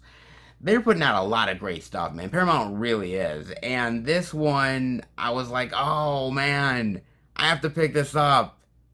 Cool little sci-fi action flick, and that is Equilibrium. Yes! Christian Bale, Emily Watson, Taye Diggs. Man, what a blast this one is, dude. Man, I love this great sci-fi action thriller, man. I love Christian Bale here. It's basically about sort of this futuristic sci-fi government authority that Christian Bale is a part of, and he sort of slowly learns the truth about things and goes against this authoritarian government and tries to take them down. And I think the action is awesome here. Christian Bale kicks all kinds of ass. This is a really, really great movie. This was like one of the first movies I really like saw Christian Bale in, and I'm like, man, this guy is really fucking awesome. And then when he eventually got Batman, I'm like, okay, I'm kind of excited because the same dude that did Equilibrium is doing Batman. I know, okay, I'll go with this. So yeah, I really dig the hell out of this movie, man. And I'm so glad that Paramount released this, as they're releasing a lot of really great stuff, man. Old school nostalgic movies like Equilibrium, man, deserve so much more love than they get, man. Forget the Batmans of the world out there. Equilibrium, that's the true shit. No doubt, man.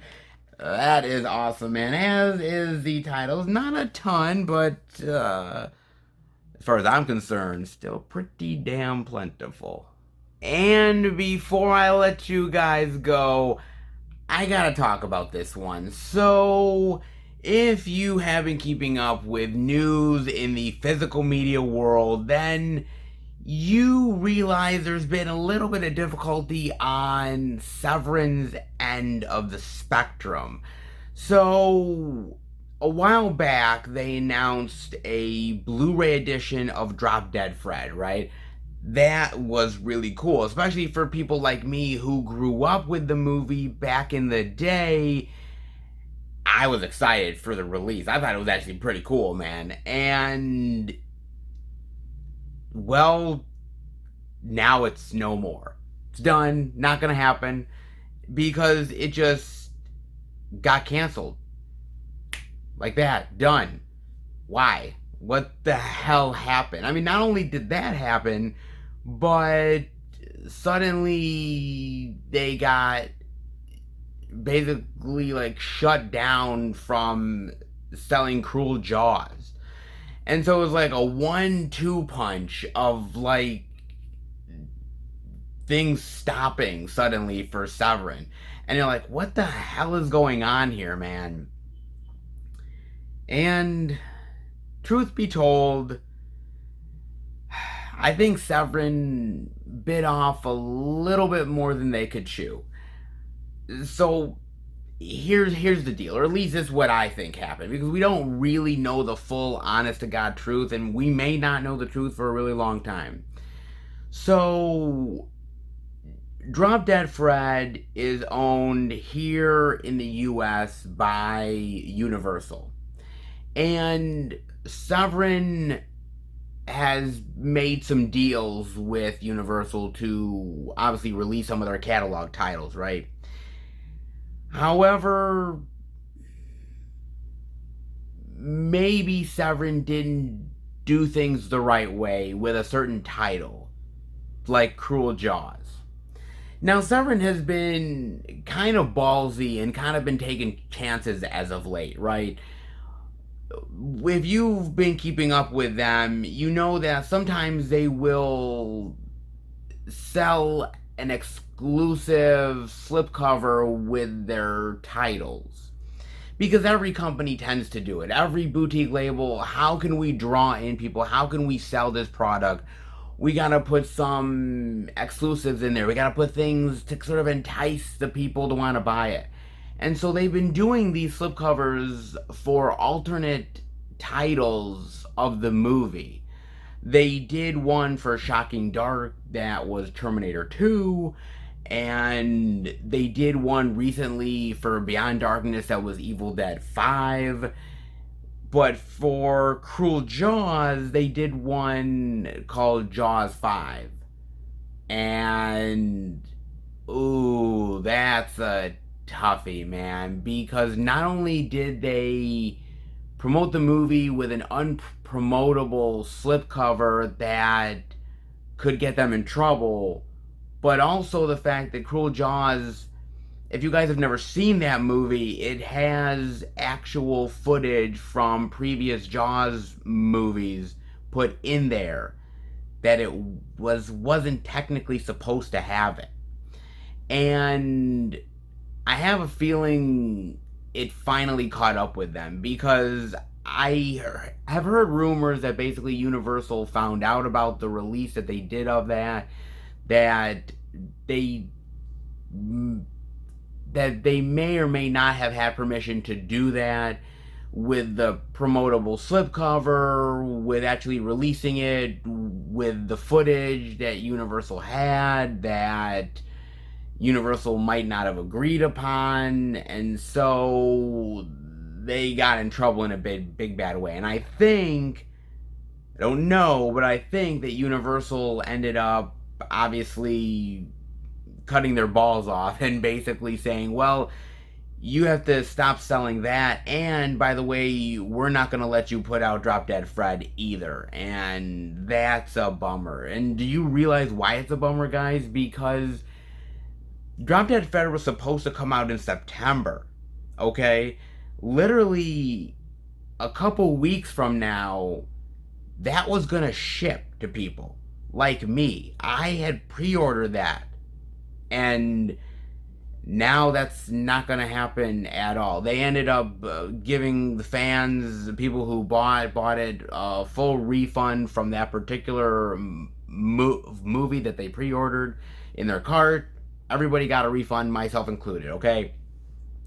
But think about this for a second. If they were to ship this in about a couple weeks' time, I'm almost 100% positive that they already had copies that came in literally They probably have a shitload of copies sitting in warehouses right now that they cannot sell to anybody. Because if they do, if even one gets out there in the marketplace, they are done for. And so they literally have a ton of product that they just need to eat the cost of. That is crazy. Because honestly, you don't fuck with Universal, man. You really don't. And oddly, the weird thing about all this, guys, is that Scream Factory was actually supposed to put Cruel Jaws out years ago in a double feature set. They were supposed to do it. They've had a lot of dealings with Universal, and they probably looked through their library and said, oh, Cruel Jaws, that has never been released. Maybe we should do this. And I think their department probably watched the movie, saw that there was footage from Jaws in there, and knew there was going to be some issues. Knew that if Universal got wind of this, that basically their relationship with Universal was going to be strained, and they just didn't want to deal with it. So they just punted the football to somebody else, and it happened to be Severin. I mean, look, Severin sold all the limited edition slipcovers. They sold all that stuff, man, and they've been selling it for like probably a year, close to a year. And it finally got wind of Universal a little late, but it finally got to them. I mean, now that basically they can no longer sell this title, man, you're gonna see those listings on eBay going up the ass in prices, man. I actually used to own the movie with the limited edition slipcover. I sold mine off.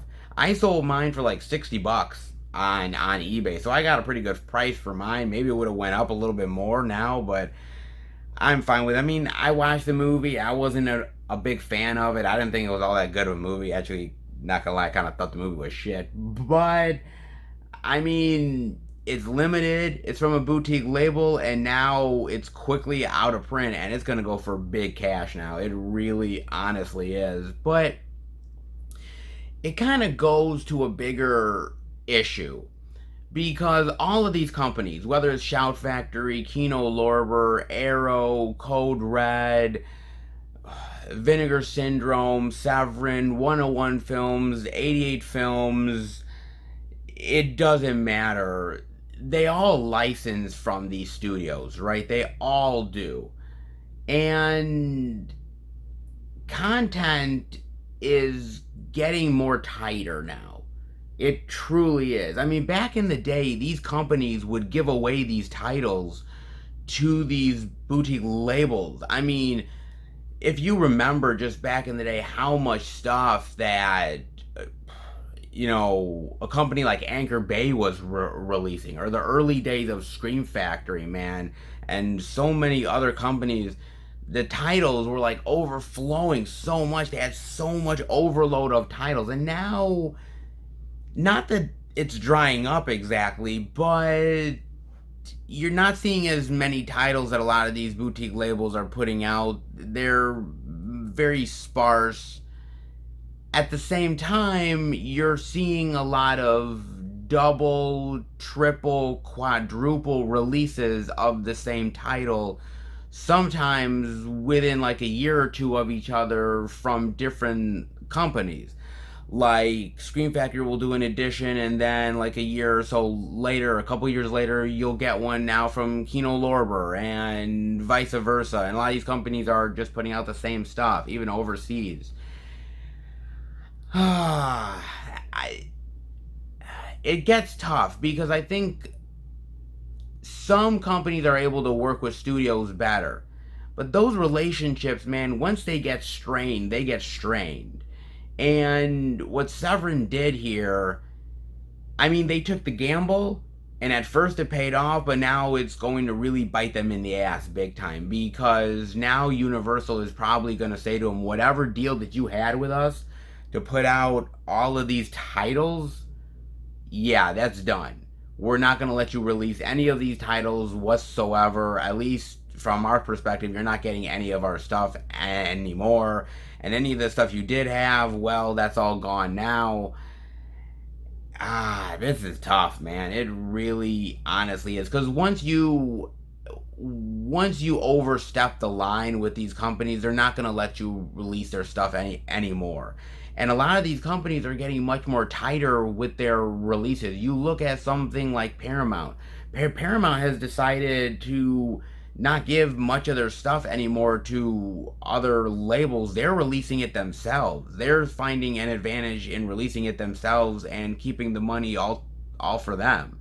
I mean, you look at someone like Lionsgate, who has a ton of great catalog titles out there, and why would they share it with anyone else? They could put it under the Lionsgate Vestron stuff. They could just put it out just in a regular edition, and they'll sell it. Why? I mean, Universal is getting more tighter with their stuff. I mean, some companies used to have deals with 20th Century Fox. And now that Disney owns 20th Century Fox, well, do you really think that they're going to be giving out titles randomly to these companies? They're just not going to do it, guys. I've told you that companies now are doing a lockdown of their content. They really are, because now that we're in the digital age, it truly is content, content, content. And if you don't got the content, you ain't got shit. And that's the truth, man. And so a lot of these people are shoring up their content and they don't want to share it with anyone else. Maybe that's greed. Maybe they just don't see any interest in putting those titles out. It doesn't matter, because it's their right to do so. Unfortunately, that means that us physical media fans in some ways lose out, but they don't really care about that, guys. And that's the honest truth about it. Here's the honest to God truth, man. You know, I think as the years go on, more of these releases are going to be tougher to put out. I think that you're going to see a struggle with a lot of these boutique labels, and I think that what used to be the norm of getting all these great titles out there in the marketplace, either A, they've already been out there and now they're being out there multiple times to try to entice you to buy even more, yet it's the same shit over and over and over again, or some of the good titles that have not been released yet, well, either a label like Severin screwed up and now we're just not going to get those titles, or basically these companies are going to sell it to the highest bidder, which means that these companies are literally going to have to pay thousands upon thousands upon thousands of dollars for these titles, which means that they need to do these crazy wild gimmicks and they need to oversell the product and basically up the price just to make it worth their while to actually get ahead, to actually make money off of the product. It's going to get more crazy and ridiculous in a lot of ways, man. Now, Drop Dead Fred is coming out from another label, because basically Universal owns the domestic rights. They do not own the international rights. MGM does, I believe. I'm almost positive on that, guys. So there is another boutique label that's going to release it at some point. I don't know whether it's going to be, you know, a company overseas or whether one of the companies here in the States will have it. I don't know. It's going to come out regardless. But Severin, it's interesting because these boutique labels have to do these wild gimmicks to sell these products. And in order to do it, they screw themselves over in the process. I mean, is Severin right here? Is Severin wrong? Did you think what Universal did was right? Did you think it was petty? At the end of the day, content is king. And these boutique labels are only as good as the content that they're able to get from these big studios that will lend them their product. Shout Factory knows this really well. That's why they've been in the business as long as they have been, because they realize that we have to maintain these relationships with these companies, because if we do, we may be able to play ball with them. Some companies want to take a wild chance and a wild opportunity in doing something that's a crazy wild gimmick that's cool, but in retrospective might not have been the smartest idea. And in so doing, they burn bridges in the process. And when you do that, the titles will dry up. The titles from some of these companies are already starting to dry up. What'll happen in the next 5 years with some of these companies, especially when a lot of these studios are holding back their titles already, only time will tell. It's going to be a feeding frenzy. And honestly, some of these boutique labels are not going to survive. I'll be very curious as to where the game goes. I think the smart ones are going to find really unique titles out there and get around all of the studio politic garbage. But some might not last that long. I mean, it's cool to do the gimmicks, but because of that, they got their balls cut off. And is it worth doing the gimmicks when you might ultimately lose in the end? I'm kind of curious about that, man. I'm curious as to what you guys think. I love these boutique labels. I love them with all my heart, but if you really look into it now, if you really dig deep, you will find that a lot of re-releases, not as much newer stuff out there in the marketplace. We are still getting some great titles out there from these companies. We are still getting amazing stuff, but it's not as much as it used to be. And 5 to 10 years time, we could be singing a much more sadder story. It is possible, guys. I don't want to be doom and gloom, but I do want to put a little bit of retrospective to it at the end of the day. Will I be right? Will I be wrong? Where will these boutique labels go? The niche market is very, very successful, but that wave can only ride for so long. Where will it take us next? Well, I guess we'll just have to find out. But I want to know what you guys think of this. Definitely let me know. I hope you enjoyed the video. If you did, definitely give it the thumbs up. If you're new to the channel, welcome. Check out the other Blu-ray and DVD out and about videos that I do every single week. Theatrical movie reviews with my friends. Movie hunting like Dollar Tree hunts, live streams, Blu-ray pickup videos, and much more. If you're a lover of movies and physical media, hit subscribe and become part of the Film Fan Nation. I want to thank my really great subscribers out there. You guys are amazing, awesome. You give me all the love in the world. I hope I give the love right back to you. Great feedback, watching all of the videos, the comments. You guys are amazing. So if you love everything I do, definitely hit subscribe. Also, click that notification bell so you'll be notified every single time that I make a video. Also, keep up to date with everything I'm doing through Instagram, Twitter, and Facebook. FilmFan108, keep up to date with everything I'm doing, plus special pictures and videos I do from time to time on social media as well. And if you want to send the channel any movie-related goodness, care packages, posters, physical media, you name it, you can do that. The P.O. Box is in the description below. It is not expected, but it is definitely appreciated, and you guys have sent me some really amazing, wonderful things. You wanted me to do the P.O. Box, and man, has it been one hell of a surprise. All the time I go to the post office, you guys have given me amazing things, and I cannot wait to see where the adventures take me next. So definitely, if you are interested, send something my way. I always show it off, and I always appreciate it in a big bad way, man. So thank you for everything that you guys have sent, and everything in the future that will be sent as well.